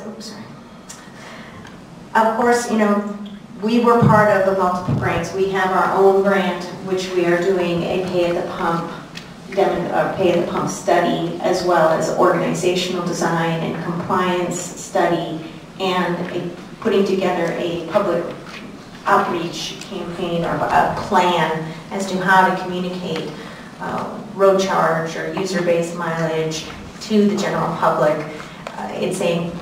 The plan that we're putting together for education is a multi-layered, so there is the why do we need, or how is gas tax, how are the highways, the infrastructure funded, because what we found through our pilot is the majority of folks did not understand how transportation was funded. The second step, the second tier of the process is the why are we here? Why is it that we're having a crisis, or we need to find a solution? And then the third tier is, what is a solution? Road charge is one of those. It could be something else. So we're not trying to be prescriptive as to it's going to be a road charge, but we certainly want to put some education campaign or outreach together. We're not doing any actual campaign effort in this fiscal year. It will be in some future fiscal years, so it's just a plan. And then round 2, pay at the pump, charging station demonstration. We did submit an application in June of this year. We're awarded in August for doing a pay at the pump demonstration. And what we're envisioning is a very small pilot, geographically small pilot, as well as vehicle. It is really wanting to see whether or not a pay-at-the-pump technology, like we discussed, is a viable solution, and reporting it back to the federal government.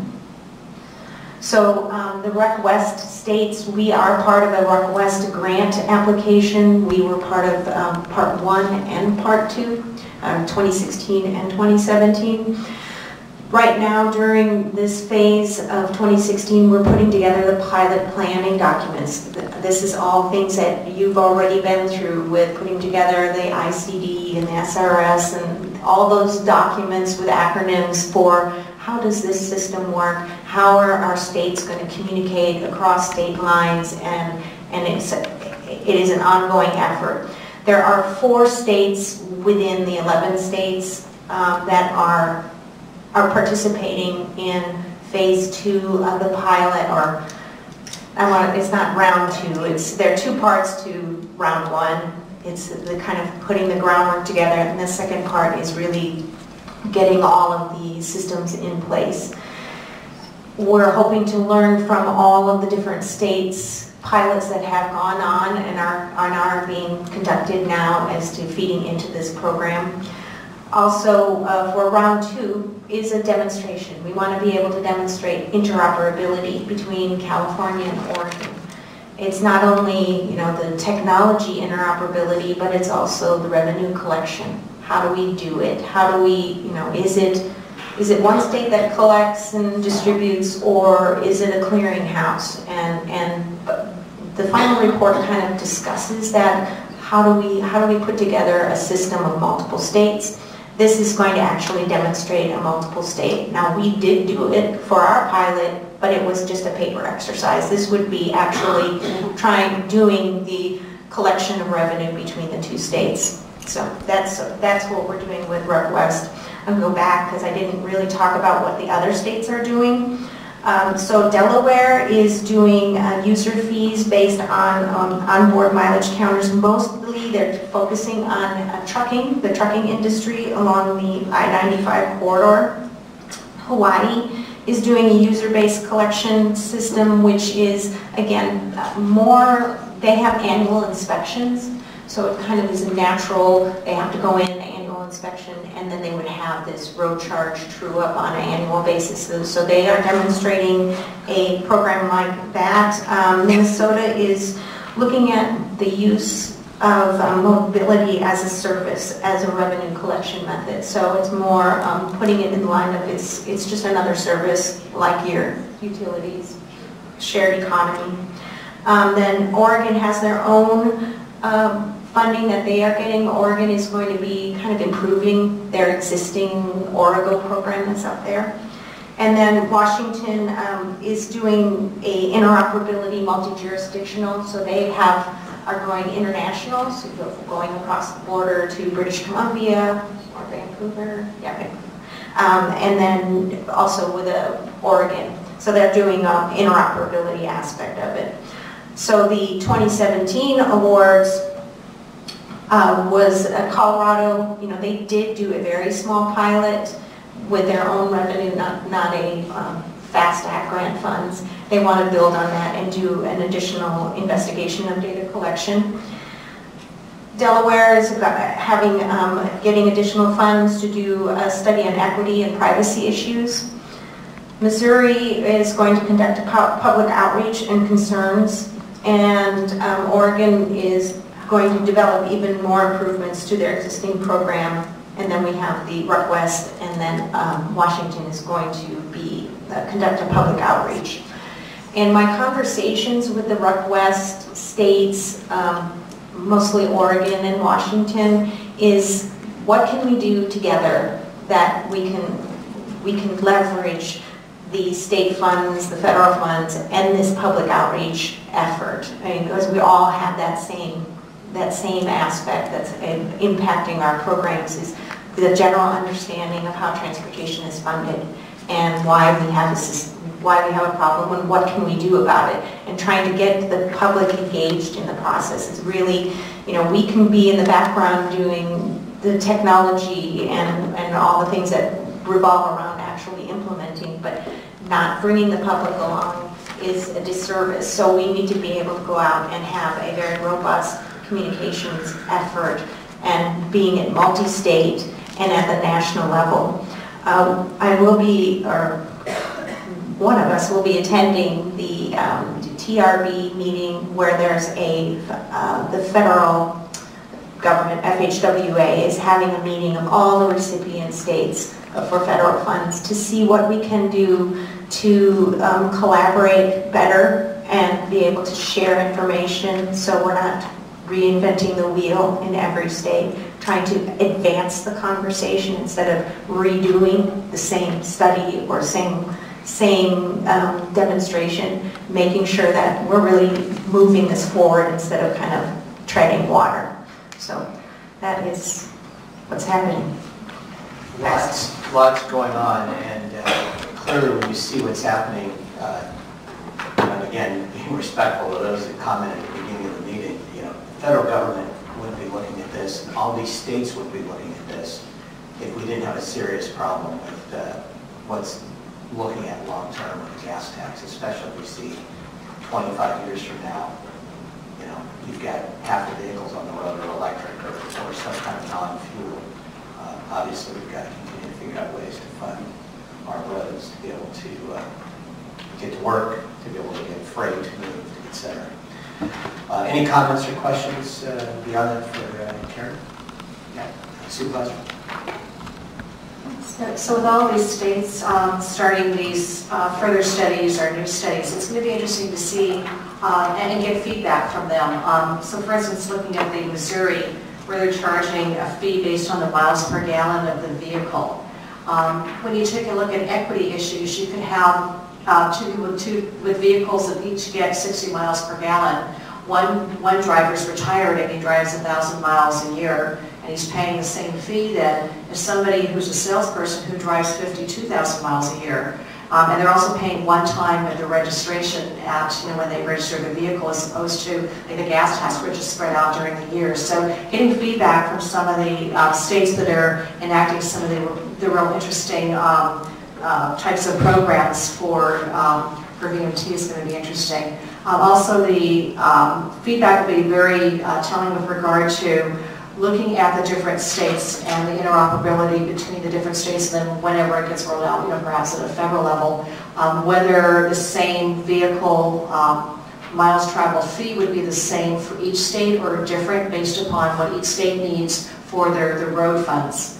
And then how you're going to collect the data and keep track of the payments. If you don't have the GPS option and you cross the state line going from California to Oregon, for instance, then how do you keep track of the miles if you're a California resident when you go into Oregon and then when you come back for those Oregon miles in X cents? So it'll be interesting. We want to make sure that, we gather all the data so that in the end, we can give all this information to the legislature and figure out best practices from moving forward. Thank you. Supervisor, Professor. There was a pay-at-the-pump demonstration in Oregon. And so my question, a very simple question, is how is the California pilot of a pay-at-the-pump going to differ? Is it going to use similar technology? Has the technology advanced or changed? Is there a plan in place that is sufficiently advanced that we can see it and share it? So that's really part of our work that we're doing this year with the FAST Act funds, is to investigate and see if there is other technology, because Oregon study was maybe 10 years ago, and it was very cost prohibitive because each vehicle had to be retrofitted or had a device in it. Each pump had to be retrofitted. So we're thinking, in 10 years, a lot has changed. Look at your smartphone. Things have changed so dramatically that there is probably a technology out there that maybe they haven't thought of yet or have parts of it for other purposes, but being able to research that, that's really the point of our request for information, is to see if there is that technology out there and can we test it.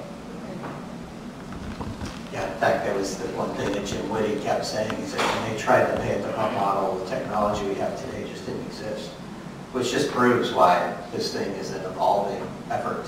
Will end up becoming just built into vehicles as we move forward. Any other questions or comments? All right, thank you very much, Carrie. We'll next move to item 9 on the agenda, and this is from the Executive Director of the Transportation Commission, Susan Branson, and she's going to give us an update with regard to CTC's annual report to the legislature. Susan? Thank you, Mr. Chair. Committee members, the California Transportation Commission is charged annually to develop and issue recommendations to the legislature and a report also on its accomplishments in the current fiscal year. And the California Transportation Commission is charged with advising the legislature as well as the administration on transportation policy issues and areas in which may require further study or areas that would, if legislation were to be enacted, it would provide improvements to the transportation program in California. And so with that, we know, this committee knows, and the California Transportation Commission is aware, that states, as Carrie just mentioned, states are exploring, and Norm as well, a road charge. It's happening nationally. We know that California has received federal grants for further exploration of a road charge, various road charge mechanisms. We know that looking at a methodology to actually replace the gas tax is a long-term endeavor that all the states are undertaking in studying, and that further study is required. So with that, recognizing that, the California Transportation Commission truly has valued your volunteering to be a part of this technical advisory committee. You each bring a level of expertise that is invaluable to advise the commission in its charge in advising the legislature and the administration. This committee also provides a public forum where discussions can take place on what's happening within California and other states as far as the exploration and the considerations that go into looking at a different methodology to replace a tax on gasoline. And so with that, what you'll see before you is a pink item in your materials for this agenda number 9 is the recommendation that the California Transportation Commission is issuing to the legislature next week. And if you go to the bottom of that page, it's essentially stating that the statute that created the Technical Advisory Committee, it sunsets on January 1st, 2019, meaning that this committee would no longer be a statutorily required body. The Commission believes that without this body, this committee, there is no way to assure the legislature and the public that they all stay informed on the administration's efforts that are underway. Therefore, the Commission believes it is important to maintain this advisory body so long as a road charge is being studied.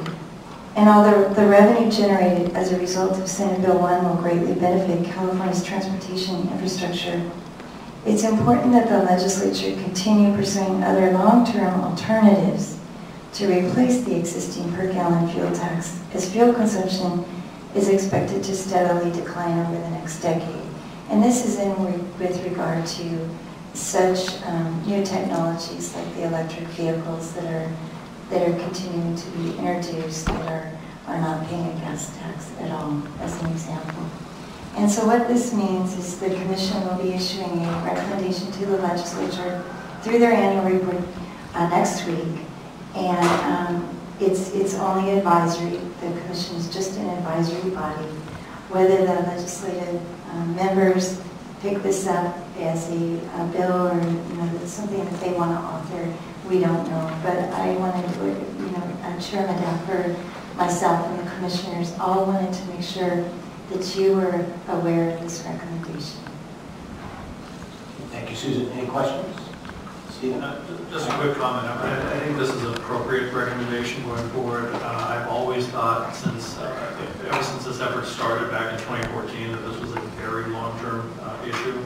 I think there was some desires to speed things up for a while, and that has gone away, and I think that's appropriate. One of my major concerns was always that there would be premature legislation to try to implement something way before its time. So I see this fitting in with that. and given the timing of other recommendations that are going to come out and other issues that are at play, you know, I think keeping this effort to advise going forward makes sense. Thank you, Stephen. Yeah, I think this is really the only place where the public has a chance to come and speak, as we heard today. Any other questions or comments? All right, with that, we're going to go ahead and break for lunch. We'll reconvene here at 12:30. Okay, we are going to go ahead and resume the Technical Advisory Committee meeting of December 8th. And we're going to start with item 11 on the agenda. And just to reference item 11 for everybody, there should be an attachment A to the agenda packet. Shows the dates that we have tentatively scheduled for the TAC, starting with the meeting in Los Angeles on April 20th. We'll look at potentially a July 20th meeting if we decide a fourth TAC meeting is necessary. And then there'll be a September 7th meeting in San Diego and a November 16th meeting 2018 in Sacramento. So, you know, and again, I think it's important to say that the whole purpose of the Technical Advisory Committee, especially, again, I'd say this, wishing that a lot of the people that were here this morning were all still here, is not to advocate for an immediate replacement of a traditional gas tax. You know, we have Senate Bill 1, which is now in place, and that's going to provide a sufficient level of funding for the near future. But I think it doesn't take a rocket scientist to figure out that the traditional gas tax long-term is completely unsustainable. And as the vehicle fleet overall moves to a much more efficient platform, and you see more zero-emission vehicles being purchased, gas tax revenues are going to continue to diminish. And as you saw earlier, we know other states are looking at the road charge as a method to collect transportation revenues. The federal government is looking at this, and so of course it's important that California be on the forefront. So that being said, in 2018, the TAC is going to kind of shift its focus now to what the state of California might be prepared as we might look as a transition to a road charge. And you know, probably in my mind, one of the most logical things to think of in the beginning is to talk about phasing in a road charge by looking at zero-emission vehicles and certainly autonomous vehicles and possibly commercial vehicles to be in some of those first groups. We've already heard companies like Lyft and Uber have said they want to pay by the mile. They have bought into the idea of paying by the mile. It makes sense to them. They've got the technology on board. The idea of autonomous vehicles paying by the mile is because nobody owns one right now, and it makes sense that if we're going to start with that platform of autonomous vehicles hitting the streets, again, disenfranchise those people, especially that we heard earlier today speak, who could continue to pay by at the gas pump if they want. But autonomous vehicles perhaps might be a method to where this program can get started, because it's obviously going to be a long period of time to transition in. So with that, Garth is going to kind of go over the TAC meeting dates that I mentioned, some of the areas we should focus on. And then following with Garth's comments, I'm going to seek the tax approval for our meeting calendar focus areas for 2018. So with that, Garth Hopkins. Sure. Thank you, Chair. Members, good afternoon. And just kind of wanted to go over attachment B with you on this particular item on tab 11. You know, kind of looking strategically and looking out to the future into 2018, a whole 12 months from now. But like the Chair mentioned, we do have a tentatively scheduled meeting in April, and what we're looking at per your approval is to look at you know, kind of the road charge and administration. You know, how would a road charge within California be administered and also enforced if we were to go with a possible road charge? How would the revenue be collected in lieu of the gas tax? And then lastly, just like the Chair mentioned, you know, we're looking at the AVs, the autonomous vehicles, and also the ZEVs, the zero-emission vehicles as well, but potentially another part of the overall fleet that we could look to phase in possibly would be the commercial vehicle fleet. And so, we'll have some discussions in April about that particular phasing in of a commercial vehicle fleet. Moving to September, we're going to start looking at how, what recommendations the TAC will be coming up with to include in that for the CTC's, the California Transportation Commission's annual report. And so we'll be kind of doing a summary of what we're going to be hearing about today, the ZEVs, the AVs, commercial, the revenue collection, administration and enforcement, kind of going over those recommendations and discussing them a little bit more in detail in September. Also, we'll get an update from Caltrans, as we heard earlier this morning, some of the research that they're going to be doing in this particular area, so we'll get an update from them. And then moving to November, again, we'll be looking at finalizing, kind of honing the recommendations that we have for our annual report for the CTC's annual report. And then lastly, kind of doing some strategic planning for looking past, into calendar year 2019, where are we at from a road charge perspective and particularly from the TAC perspective. So we'll have some discussions on that. So in a nutshell, that's kind of looking out over the 3 scheduled meetings we have. Like the chair mentioned, if it looks like the TAC members wanted to, if we needed a 4th meeting, we could do that in July or in some other days with the TAC's pleasure. With that, that's all I have. Any questions or comments on that? Any disagreement? Any alternatives? Sounds good. All right, well then I would entertain a motion that we would adopt the schedule for 2018. Okay, we have a motion from O'Connor. Second. Anyone else? Any discussions? Hearing none. All in favor, please say aye. Aye. All right, that passes. Thank you very much. We'll now go to item number 12 on the agenda, which is an overview of the Governor's Zero Emission Vehicle Action Plan and discussion of road charge as a method of collection. So, as we've heard earlier, beginning with the 2020 model year, zero emission vehicles are going to start paying a $100 a year fee in lieu of the gas tax. Obviously it's a step in the right direction, but we need to have a structure in place that captures the true cost of maintaining local streets, roads, and highways that EVs are sharing with other vehicles as well. And so we've got Taylor Jones is here from the Governor's Office of Business Economic Development, which is GoBiz, and Alan Jen from UC Davis Institute of Transportation Studies, ITS. And I think Josh Cunningham, see Josh is here, from ARB as well. So thank you very much for being here, and with that, I turn it over to you, Garth, to get these. You did a fantastic job, Chair. Thank you very much. With that, I really wanted to turn it over to Taylor and have her give us an overview of the ZEV, the Zero Emission Vehicle Action Plan that they've got through a couple iterations. And Taylor? Yes, hi. Do you want to do it at the podium, please? And I believe hopefully your PowerPoint's all queued up.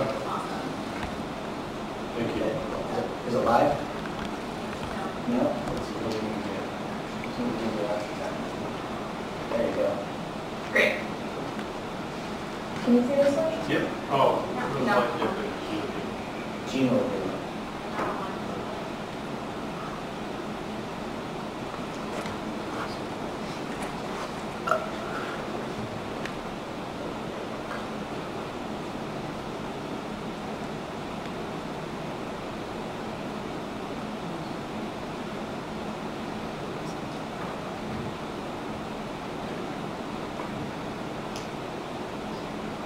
There we go. Great. All right, Taylor. Hi everyone, good afternoon. Thank you for the opportunity to be here. My name is Taylor Jones. I am the Policy Manager for Zero Emission Vehicle Infrastructure at the Governor's Office of Business and Economic Development, also known as GoBiz. The core of GoBiz is about bringing jobs to California, and zero emission vehicles are a part of that, and this is where the Governor's team that works on policy development for zero emission vehicles is housed these days. So I'm happy to provide a quick overview of the ZEV market. The main focus of this presentation, though, will be on the Governor's Zero Emission Vehicle Action Plan to give you an idea of what's been going on and how we might have resources to help inform this process. So first of all, we always like to start with, we all know why we're here. California has made great improvements in air quality, but we still have areas that are have some of the worst air quality in the nation. So we're here for air quality. Zero emission vehicles contribute to that solution. And we're also here for climate change. Zero emission vehicles are the biggest, transportation is the biggest source of emissions in the state of California. And the governor has set a vision to reduce greenhouse gas emissions 40% by 2030. Vehicles, as you can see on the slide, is one of the 6 pillars of our climate change strategies to reduce those greenhouse gas emissions. And just like any good policy area, we have goals and targets. Our 2 main targets are first, 1.5 million zero-emission vehicles on California roads by 2025. That goal was set in the governor's 2012 executive order. The second goal is a newer goal that was part of California's commitment at the Paris climate talks, which is that all passenger vehicles, new sales will be zero emission by 2050. So those are our goals, and I want to emphasize that behind those goals there are many different stakeholders working together. It's not just government. Just a quick list of the ones that come to mind. We have local authorities of jurisdiction, local communities, we have fleets, automakers, station developers, utilities, and most importantly, people and drivers. And government is just one piece of that process. So to shine the focus on government for a moment, that brings us to the ZEV Action Plan. So the ZEV Action Plan is the government's commitment to accelerate growth in the ZEV market. It outlines a variety of different steps that agencies commit to take to grow the ZEV market in California. And it really has 3 main purposes. The first purpose is to be transparent. As government, we're laying it on the table. This document has stakeholder input, and we're showing this is our commitment from the government side of that stakeholder slide. This is what government plans to do. The second objective is to increase interagency collaboration. Each action in the plan has a lead agency that's responsible for completing the action and also a supporting agency. So we're really looking at identifying actions that agencies can partner together to use resources more efficiently and commit to growing the ZEV market together. And the third objective is to think big. California is in a lot of ways the leader in the space, and we're pushing agencies and departments to think about how they can creatively partner to move this market together. So we hope to have some creative actions that we test out in this plan that other jurisdictions might be able to follow. So the first Governor's Action Plan was created in 2013. Some big differences between the 2013 plan and the 2016 plan. The first being that the 2013 plan only included light-duty passenger cars. We had a very strong focus after the executive order to focus on passenger vehicles. This plan includes light duty, of course, but in addition it includes medium, heavy duty, and freight. So all of the actions are focused on pretty much every type of zero-emission vehicle, including public transit. So that was a big change in this plan.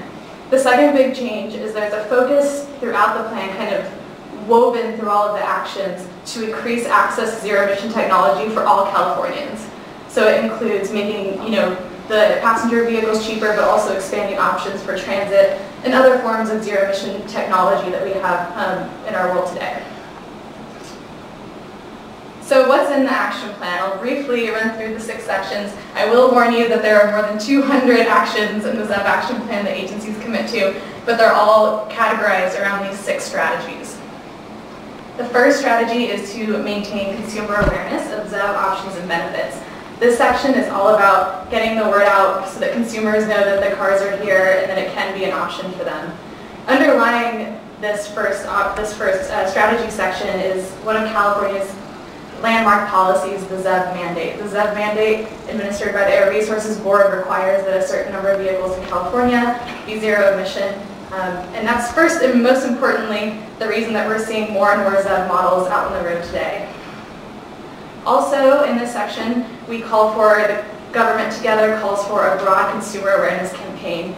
The reality today is that ZEVs have been on the road for years now, but a lot of consumers still don't know about them, and if they do, they don't think it's an option for them. And they also don't know about some of our rebates and state programs. So this section is really all about bringing that consumer awareness to drivers in California. The second section is make ZEVs an affordable and attractive option for drivers. This section includes actions around the rebates. California continues to provide sizable rebates for zero-emission vehicles. We provide $5,000 for a hydrogen electric car, $2,500 for a pure battery electric car, and $1,500 for a plug-in hybrid car. And this section is about bringing down the the purchase price for ZEVs and also providing options that are attractive for drivers, like extending the HOV lane stickers as an example. And I want to pause there for a moment because this was also a big change from our thinking in 2013 to our thinking today, which is separating these two concepts. In 2013, a consumer awareness action could be considered having a rebate program. But what we wanted to focus on in this plan is having a rebate program and having a rebate program that everyone knows about are two very, very different things. So we're really trying to push government, not necessarily to market, but to be streamlined in our communications and help get the word out as most effectively as we can. Section 3 is about infrastructure, all about infrastructure. We've seen so far a great evolution of infrastructure funding in California. Years ago, we were funding chargers in single-family homes. Now we're funding chargers on highways and in public places to increase the range and usability of zero-emission vehicles. We also, just 2 years ago, did not have any commercial hydrogen stations in California, and now we have 31 that are open to the public. So we've seen big changes in infrastructure, but I think that everyone can agree that the bottom line is we need more. I saw a survey recently that said approximately 70% of Californians have still never seen a charging station. And they're smaller, they look different than gas stations, so you might not notice them, but there are a lot in California and growing, so it's really on all of us and that whole stakeholder community to make sure that everyone realizes where charging stations are and that they can be an option to fuel their car. Section 4 is primarily led by our office, GoBiz, and it's about maximizing job and economic opportunities from ZEVs. We look at two main things in this section of the plan. The first is workforce needs, figuring out how we can help support the workforce of the future that might work on zero-emission vehicles and that whole pipeline, and how we might be able to kind of cross-pollinate with other technologically advanced industries that are growing today. And then the second part of that section is about supply chain, making sure that we fully understand the supply chain and understand how we can support all pieces of that supply chain growing here at home in California.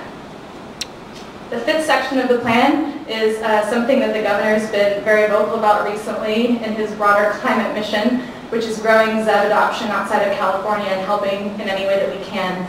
California is part of the International ZEV Alliance, which is a group of jurisdictions from around the world that are committing to similar goals around zero-emission vehicles. And a very tangible action in this section that we recently completed was information sharing with the state of New York. New York just opened their vehicle rebate program, and we learned a lot from them. They learned a lot from us, and I think their rebate program is starting in a much better place than California's did years ago. So that's a great example of how we try to bolster and support other states to grow their zero-emission vehicle markets. Because at the end of the day, it needs to be all of us together. And then the sixth section in the plan might be my favorite section of the plan because I think it's the section that we as state government have the most control over, and it's leading by example. And in this section, we took the opportunity with the release of this plan to accelerate our own state's fleet goals to incorporate zero-emission vehicles into our state operations. We had an original goal of 10% of new car purchases by the state would be zero-emission by 2015. We're proud to say that we exceeded that goal at around 12%, and purchasing for the 16-17 fiscal year was up to around 20%. So we're making really good progress, and because of that, in this section of the plan, we doubled down as a state to say that by 2025, 50% of our purchases will be zero-emission vehicles in the state fleet. And that's really exciting for us because it was the ability to double down on the goal was based on really solid fleet projections from our Department of General Services saying that this is working and we can do this. So that was very exciting for us. And then of course the complementary part of that section of the plan is making sure that we have the right infrastructure. So we also set a goal that 5% of all state parking spaces will have charging by 2020. So we're working on that. That's a little bit more difficult, of course, because every facility is different, every site is different. We're learning a lot from our own installations at the state about what we can share with outside stakeholders for working with outside funding opportunities like the utility programs and also internal funding options in the state of California. So that section we're very proud of and we've seen great progress. So that is a snapshot of what government's doing. I should mention that there are over 25 agencies that collaborate on this action plan. So some agencies, like the Office of the State Fire Marshal, has a smaller role where they're helping to train local first responders about electric vehicles and hydrogen. Other agencies like the Air Resources Board have a third of the actions in the plan because they're responsible for a lot of our vehicle work. But I think what we've seen is that we created a second edition of this plan because the first plan was working really well, and agencies like to have that sort of line-by-line accountability and to-do list that they can rely on to get things done, and stakeholders like the transparency. So all of that work is behind the scenes and for government, and I wanted to give you a quick update on the market status. It's fun to update the slide because it changes so frequently. We have close to 350,000 zero-emission vehicles on the road in California today, 549 DC fast charging stations for public use, 31 hydrogen stations, and as I mentioned 2 years ago, 2.5, we didn't have any. So that's been a big change, and our office has helped with the local permitting and process to get that station growth going. And now you can drive from San Diego up through Los Angeles. There's a station on I-5 at Harris Ranch. You can drive through San Francisco and up to Lake Tahoe in a fuel cell electric vehicle. So we have a lot of the main parts of the state unlocked, and we're on the path to 100 stations for hydrogen. And then lastly, we have 3,600 approximately level 2 charging stations. And these are all public stations. We don't count stations that are at workplaces or in homes. But that's also a growing market for options for the public to charge. So that's a quick overview of what's happening. I know it was very fast. If you have any questions, I'm happy to answer them. I think that, what I would like to leave you with is a couple things. The first being that there has been a lot of progress. We've seen it. It's tangible. I was visiting the LA Auto Show last week, and their plug-in hybrid SUVs expected to come out in 2018, which is a great surprise and a great advancement for everyone. And but in reality, we're still straddling this market of early adopters in the mass market, and it's still very, very early in the market. And there's a lot of growth that still needs to happen. So I would just leave you with that to inform your decisions here, and also know that there is a large group of agencies willing to help and provide any information you need through your process. Thank you, Taylor, very much. Any questions or comments today? Yeah. Hi, just to let you know, I'm from the city of Santa Monica, and our council just recently adopted an electric vehicle action plan. And our goal there is to expand our public charging infrastructure over the next 5 years from 75 to 300. And also in the city where we have a lot of multifamily housing, and to be able to, make gains in that type of housing. And to increase EV ownership from 3% to 15% by 2025. So that's great. Yeah, so the local government level too, we're following up and we're setting our goals, and we're going to be aggressive about trying to reach those. It's great, and one anecdote of recent is that Sacramento is planning to install DC fast chargers at a local park. And I had a couple of my friends that live nearby send me a message saying now I can get an electric vehicle because we all live in apartments downtown. So I think DC fast charging is a great option for apartment dwellers and multifamily housing. Sure. How many manufacturers are there? I mean, available for purchase by the general public? Yeah, so almost every major automaker has a version of a ZEV today. We have, I think it's the latest count is 41 total models available. Where some are mixed hybrid? Some are mixed, yeah. Some are pure battery electric, some are hydrogen, and some are mixed plug-in hybrid. And there's a hydrogen charging station right on that corner in Los Angeles on the corner of 83rd and Lincoln Boulevard. Oh yeah, great. Taylor, I just wondered if we could get a copy of this. Yes. To share with our column. Yeah, absolutely.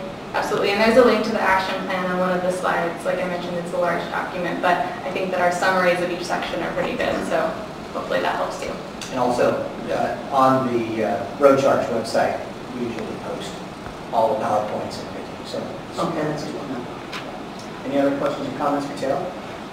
All right, Josh, is Josh? Yeah, Joshua, we have the state agency from ARB. We were fortunate to get Joshua Cunningham from the Air Resources Board here, kind of last minute, but ARB is doing so much important work and a lot of work in this area. We thought it'd be really valuable to get their input, and so that's why we were able to invite Joshua down from the ARB support. So with that, Joshua. Good. Thank you, Garth. Good afternoon. I do appreciate the opportunity to speak here. And I just want to follow up a bit on what Taylor Jones is talking through at the state administration level. I guess the first and foremost message I want to convey is that the Air Resources Board is eager to enhance and do more to partner with us, with the Transportation Commission, to look at alternative transportation funding mechanisms. A lot of the programs that we oversee are implementing more efficient, lower GHG emission vehicles and electric vehicles to try and push the fleet technology to really reduce the emission levels for the greenhouse gas and criteria emission policies. But we obviously recognize that that's going to reduce fuel consumption in a very large way, and so we need to find some alternative for road funding. So we look forward to the opportunity to work closer with the CTC staff. A broad message that I've already heard you mention today, which I think is valuable, is that the EV flat fee coming in place in 2020 is an important step forward. All alternative fuel vehicles are going to have to pay into the system in some way. But I'm glad to hear that you're exploring mechanisms that would make that a more variable, a more robust policy instead of just a flat fee long term. As the gasoline vehicles become more efficient, their taxation is going to go down. A flat fee would not capture varying size vehicles and range vehicles, so I'm glad to hear that. But clearly, as Taylor mentioned, one of the goals that we're working towards is meeting the 1.5 million EVs in California by 2025, which is a relatively small portion of the fleet. That would represent only about 5% of the cars on the road by 2025, so a small portion of the gasoline diesel taxation offset. But long term, we are looking to try and implement rules, regulations, and other policies to get to the 100% sales level that Taylor mentioned, or more aggressive than that, as we've heard some of the targets mentioned. So if you're getting to 100% sales by 2050, that means 2/3 of all cars on the road by 2050 will be some form of EV. And obviously that has a very large effect on gasoline consumption. So with that context, I'll just briefly mention some of the programs that we are implementing. My group is the one that develops the regulations and implements the rules for new vehicle requirements. That includes our greenhouse gas vehicle requirements, our tailpipe standards for criteria ozone emissions, and our electric vehicle requirements. And as you can imagine, one of the big battles we're fighting right now is to make sure we maintain that authority with the federal EPA to keep those rules strong. California is not willing to back down on those programs because there's such a large chunk of our GHG emission inventory. But we're already starting to look forward past 2025. So those rules max out in their stringency in 2025, and so we're starting to explore what future regulations would need to be put in place to help, at a minimum, get to the new SB 32 statutory requirements. And that will require a very large chunk in EVs. I work closely with our teams that do sustainable community strategies. You've heard a little bit about that today. A lot of that has direct relevance to what you're talking about here, as well as our alternative fuel infrastructure rollout programs. I guess the last thing I'll just close on is that we have a pretty close relationship with the automakers because we regulate them, so we have a lot of dialogue with them. We understand where their technology is going on the powertrain front, but we do have the opportunity to learn a little bit about what they're doing with vehicle telematics. So where that has some relevance to programs that you might be talking about, pay at the pump and other systems, that might be an opportunity for partnership with your staff.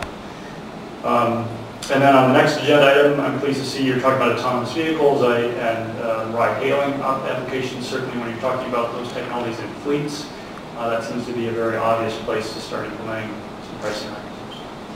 So with that, I'll conclude my thoughts and welcome any questions. Yeah, I will just thank you very much for being here. And clearly, it's important that we do have this discussion, Joshua, between ARB and the Commission and Caltrans staff that's working on the TAP. After concluding the 9-month pilot, and I think we even heard that this morning in some of the comments from the public, there's little interest in a lot of gizmos and gadgets. And if it's already included in the vehicle, that might make the most sense. The public isn't interested in doing anything different than what they are right now. Pull up to the pump, put $5 on the pump number, and get the heck out on the way, as long as they're continuing to pump gas. So the technology, to me, is going to be really the only way that makes the except for those from the privacy world and others that are interested in those other mechanisms, and we need to respect that and continue to allow those as well. But for the overwhelming majority, as we saw in the pilot, they like having a Fitbit for their car, basically, where they can get updates about their car. And I would just encourage you to work with Caltrans staff and the Commission staff as we work towards some of the discussions we've had with Mayor Nichols and others who are along those lines. Embedding that technology, much the same way ARB mandated the OBD2 port back when it did. I think it's a lot easier to do it that way. As opposed to trying to do something that's legislative or otherwise. It needs to be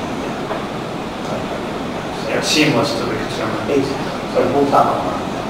Thank you again. Any other questions or comments from members of the Good job. Thank you very much for being here. Very much appreciate it. Brady, you want to make the next item?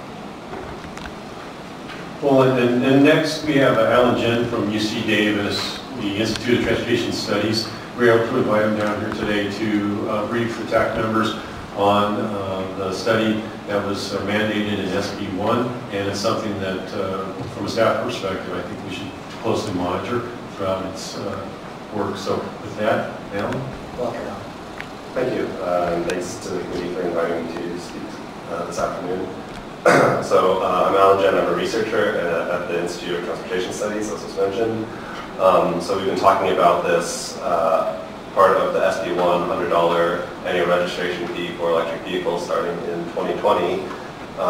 There's an additional section 48 in SB1 that requires UC Davis to conduct a study specifically looking at this fee in the context of adoption of electric vehicles for meeting clean air and climate targets, but at the same time acknowledging that they need to pay their fair share of the road. And to provide some perspective on this, California will be the 20th state now to implement a electric vehicle registration fee. And so we're devising a general work plan with two main focuses. First, looking at the impacts of having this registration fee, so namely how it will affect funding for transportation infrastructure and how it may affect adoption of electric vehicles in the coming years. The second focus is to look at alternative mechanisms for funding. And these include things such as an electricity fee or an energy equivalence fee, and of course, road charge fee alternative. And so the study is going to be done actually in collaboration with UCLA, and Professor Marty Wax, who's on the committee, will be leading the UCLA efforts. Part of Section 48 in SB1 has a requirement for us to consult with a number of agencies, including ARB, DOT, DMV, and the State Board of Equalization. But we've already been approached by a number of stakeholders throughout the state. And so we're planning to convene an advisory panel to help consult and provide feedback on the study.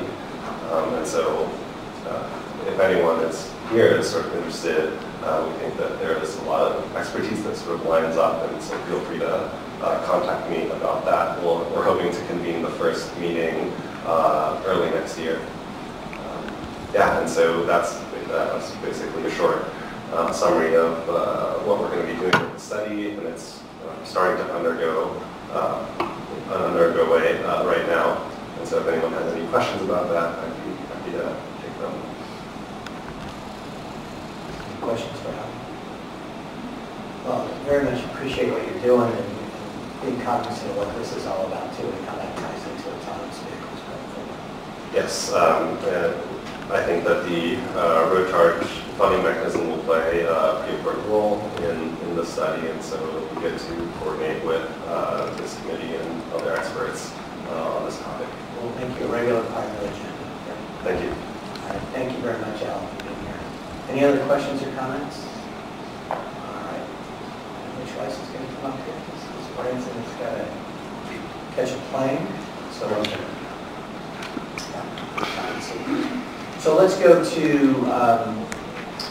item number 13 on the agenda. And speaking of autonomous vehicles, this is going to be an overview of how road charge might be a method of collection. And so we hear about autonomous vehicles all the time. We're getting a lot of publicity.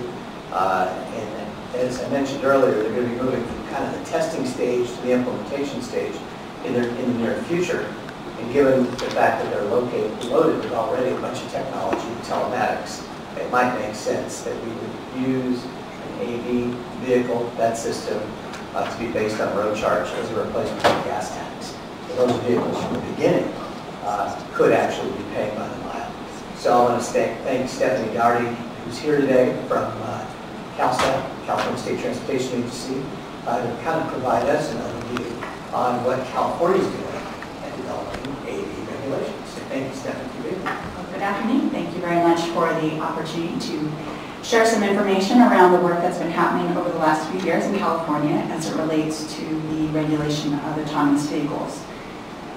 I want to start off by just giving you a little bit of history.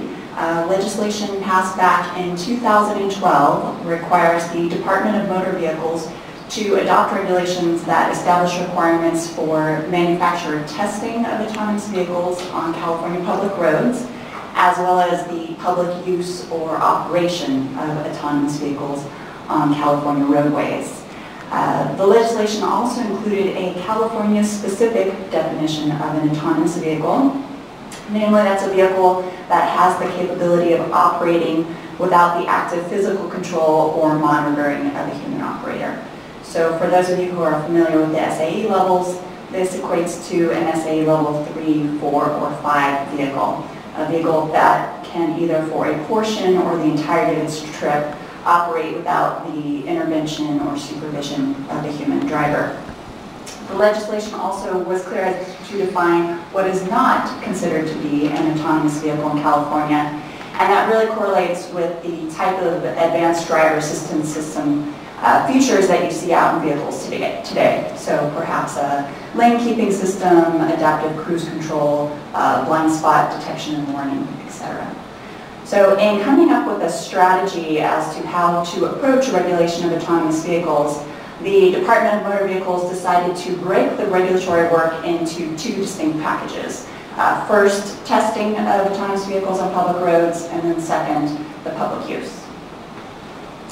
In 2014, in September 2014 actually, the department adopted a testing regulation package that addresses testing of vehicles with a driver behind the wheel.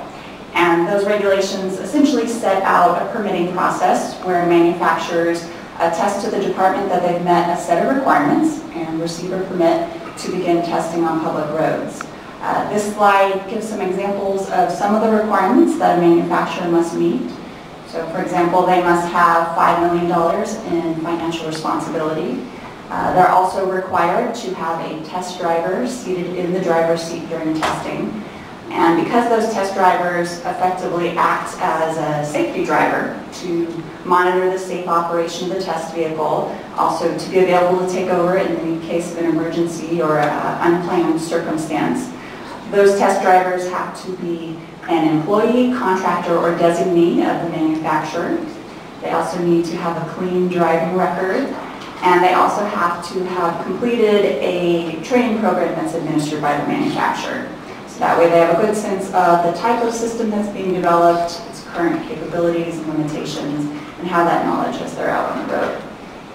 There are some ongoing reporting requirements built into the current testing regulations.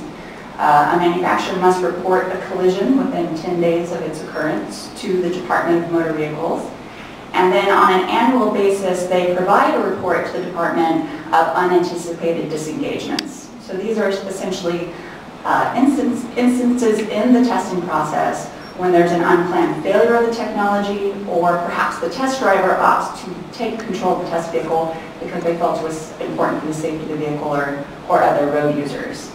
And right now the testing permit is currently valid for 1 year. I think it's also important to note that these testing regulations right now are very much focused on passenger vehicles. So the regulations do exclude certain vehicle types from being eligible to receive a testing permit.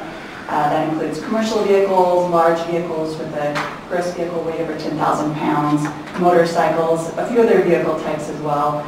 The department's thought was really that these vehicle types raise some unique safety and regulatory considerations, and that it really makes sense to wait and develop a regulatory package for those vehicles second and subsequent, where there really can be some thoughtful examination of those policy regulatory concerns.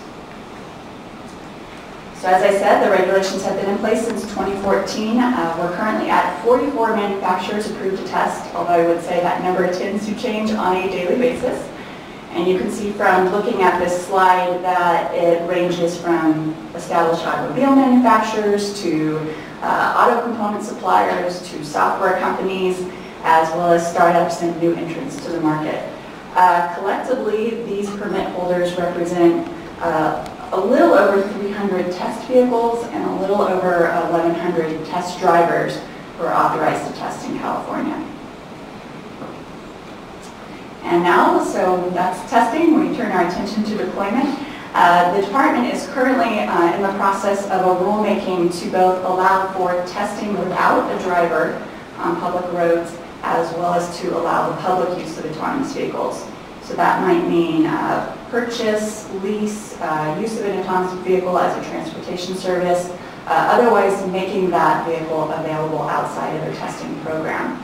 The department initially released their proposed rulemaking for public comment in March of this year, had a very robust set of comments that came in during that 45-day public comment period, as well as the hearings. So subsequent to that, the department has released proposed notifications of additional modifications to the regs, two separate 15-day notices, one that came out in October of this year and one that was just released this past week. So since we are in an active rulemaking, can't necessarily go into too much detail in terms of the content of those regulations, but I would want to point out two things.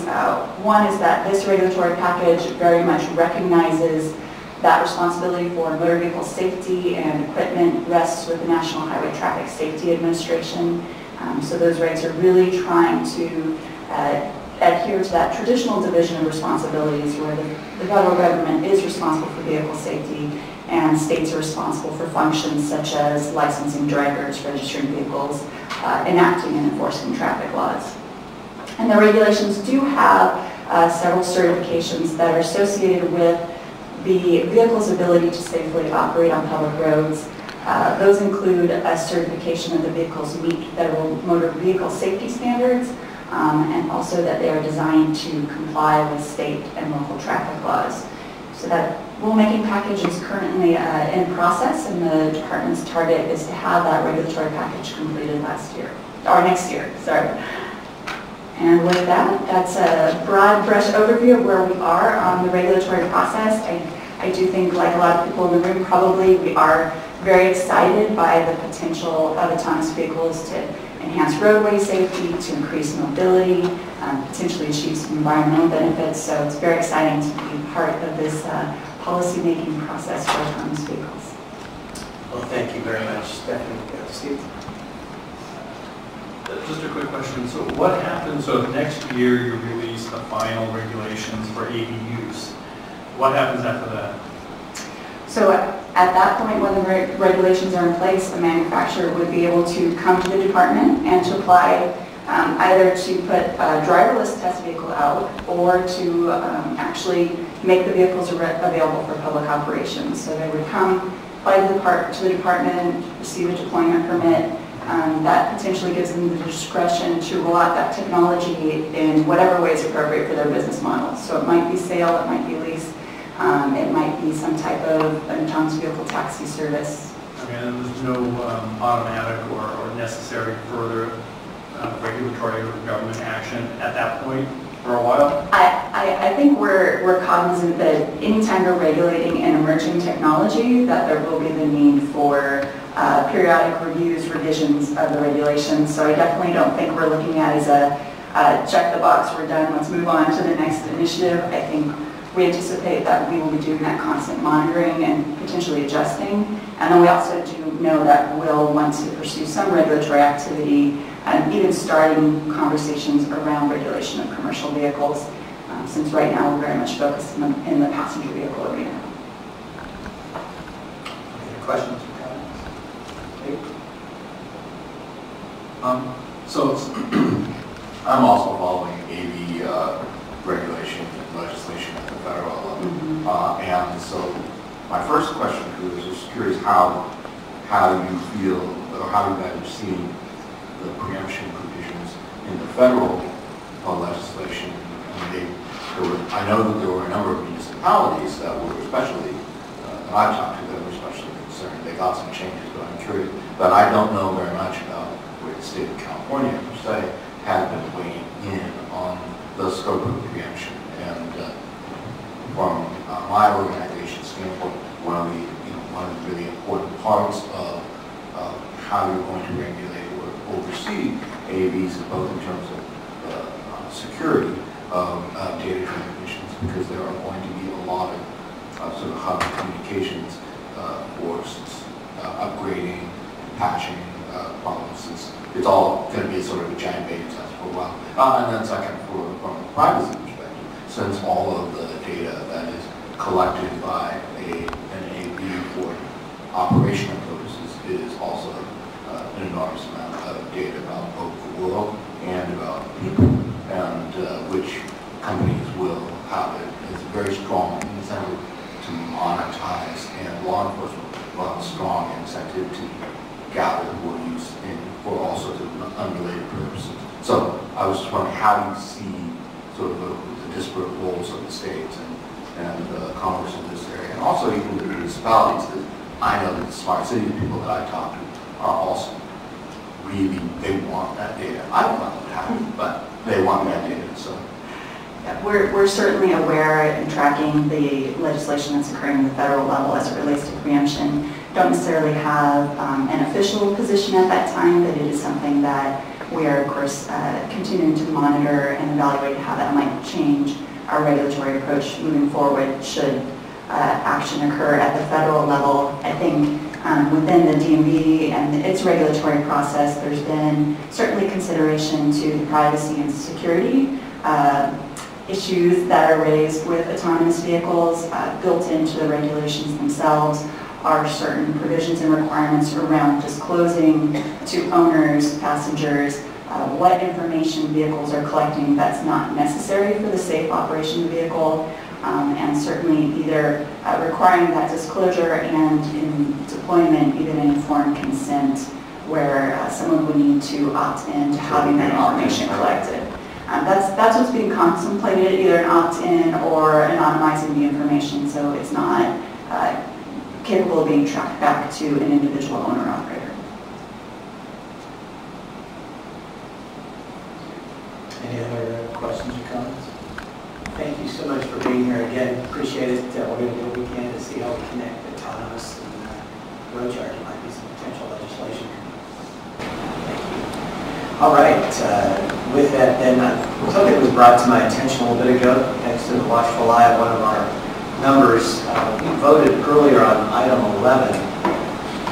Item 11 was the agenda or scheduling for 2018, and there apparently was a clerical error in the dates. The April 20th meeting should say San Diego, and the September 7th meeting should say Los Angeles. If you go to tab 16, which really just is our adjournment, it shows the April 20th meeting in San Diego. We've checked, it's really San Diego. So I don't remember who the maker of the motion was for item 11, but whoever that was, do you have that name?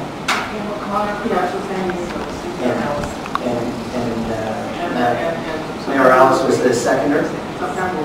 All right, so we'll go ahead and just ask that we revote. Is there any objection to revoting on item 11? Hearing none. Ms. O'Connor, do you want to just restate the motion? Right, the motion is to approve the road charge meeting dates for 2018, which would be April 20th in San Diego, a tentative meeting in July 20th, if needed, that would be determined. September 7th in Los Angeles and November 16th in Sacramento. Second from Susan. Any discussion? Hearing none, all in favor, please say aye. Aye. All right, that passes. We got that corrected. Thank you very much, Supervisor, for pointing that out. All right, why don't we go to Garth on item 14, which is kind of reviews any of the action items from today. Sure. First of all, staff apologize for that mix-up on the dates and locations. In terms of action items, that I was able to get during the course of the meeting today is we will send out a copy link to the Governor's Action Plan to each of the staff members, or each of the TAC members, just to make sure it will be in the minutes and whatnot, but just to make sure that you all have a copy of that. And also, in terms of, it's more of an action item for staff, but we will make sure that we ensure to monitor what UC Davis Institute of Transportation Studies is doing in terms of their workload on that ZEV study, and then also ensure that coordination, we have continued coordination with ARB, DMV, and other state agencies who play a role or may have some, relation to what this member, this TAC body is doing. And with that, I mean, those are the action items that, unless someone else has some other action items, and did you have anything? Okay. Anything else from members of the committee? All right. Carrie? So on the dais, you should have received a summary report as well as a brochure for our final report. We do not have a hard copy yet. We just print it off internally. So we'll be mass producing them. Make sure that I send copies out to all of you. If you have a need or you're going to be making a presentation, certainly contact Garth and we can work with Garth in putting together materials for you. We have talking points that are available if you get any press requests. Also, if you need extra copies of things, please, let Garth know and he can work through me and we can make sure that you get what you need. All right, our second to last item on the agenda, back to public comment. We have one more slip, and that will be from Roy Leckert. I believe I pronounced that right. Please come on. Thank you for being here. Thank you. I heard think big. I'd like to take you back to California pre-1990, when we were #1 economically, quality of life, education, and more importantly, transportation. Now we are down in the 40s or 50s or even probably even working lower for that. And it's precisely from the government agencies and boards like this. As I heard from the lady say, oh, well, we're going to take all these fees and shove them in there, and then we're going to put them all into one fee so it's a smooth transition. No. SB1, cap and tracks and track and tax, is designed to raise the taxes up. We've got a dollar a gallon now charge more on gas or whatever the prices are. You're going to systematically screw the people into the ground. You're going to charge them more, as we have done for 3 decades, for less services. You're going to clog their roads, make their quality of life less every day. And I hope you're really proud of what you're doing on this board and what our government is doing. Because it's not about what you want, it's what about is best for everybody. And this is the United States, the freest country that has ever been in the history of the earth. And it was built on free market principles and you getting to choose what you want to do and not have government intrude on your quality of life. And especially not have government trample on you. And that's what's happened too far, and you can see the results. Since the mid-1990s, we have had net migration out of California to the 49 states. In 150 years prior, that never happened. You have to look at what you're doing, because I said at the World Logistics Center hearings, when that project came up, I said the biggest part of pollution is idling cars and trucks. And the South Coast Air Quality Management came up to me afterwards and said, you're exactly right. You're not attacking what the problem is, you're making the problem worse. And that's why California is declining against the rest of the nation. That's why residents of California are leaving. They're not leaving because the weather's bad. They're not leaving because we don't have beautiful terrain. They're leaving because of government policies. Every day, businesses are leaving. You're taking away the incentive that makes things great, and that's the free market. And if we are to have the pursuit of happiness, that's where we have to go. And we have to have government representatives and boards that are working for the people and not against them. Thank you, Roy, for your comments. We have no other slips. Is there any other public comment?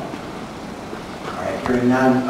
The last item on our agenda is the adjournment, and that shows that our next meeting will be on April 20th, 2018 in San Diego. The meeting will be held at the District 11 offices for Caltrans.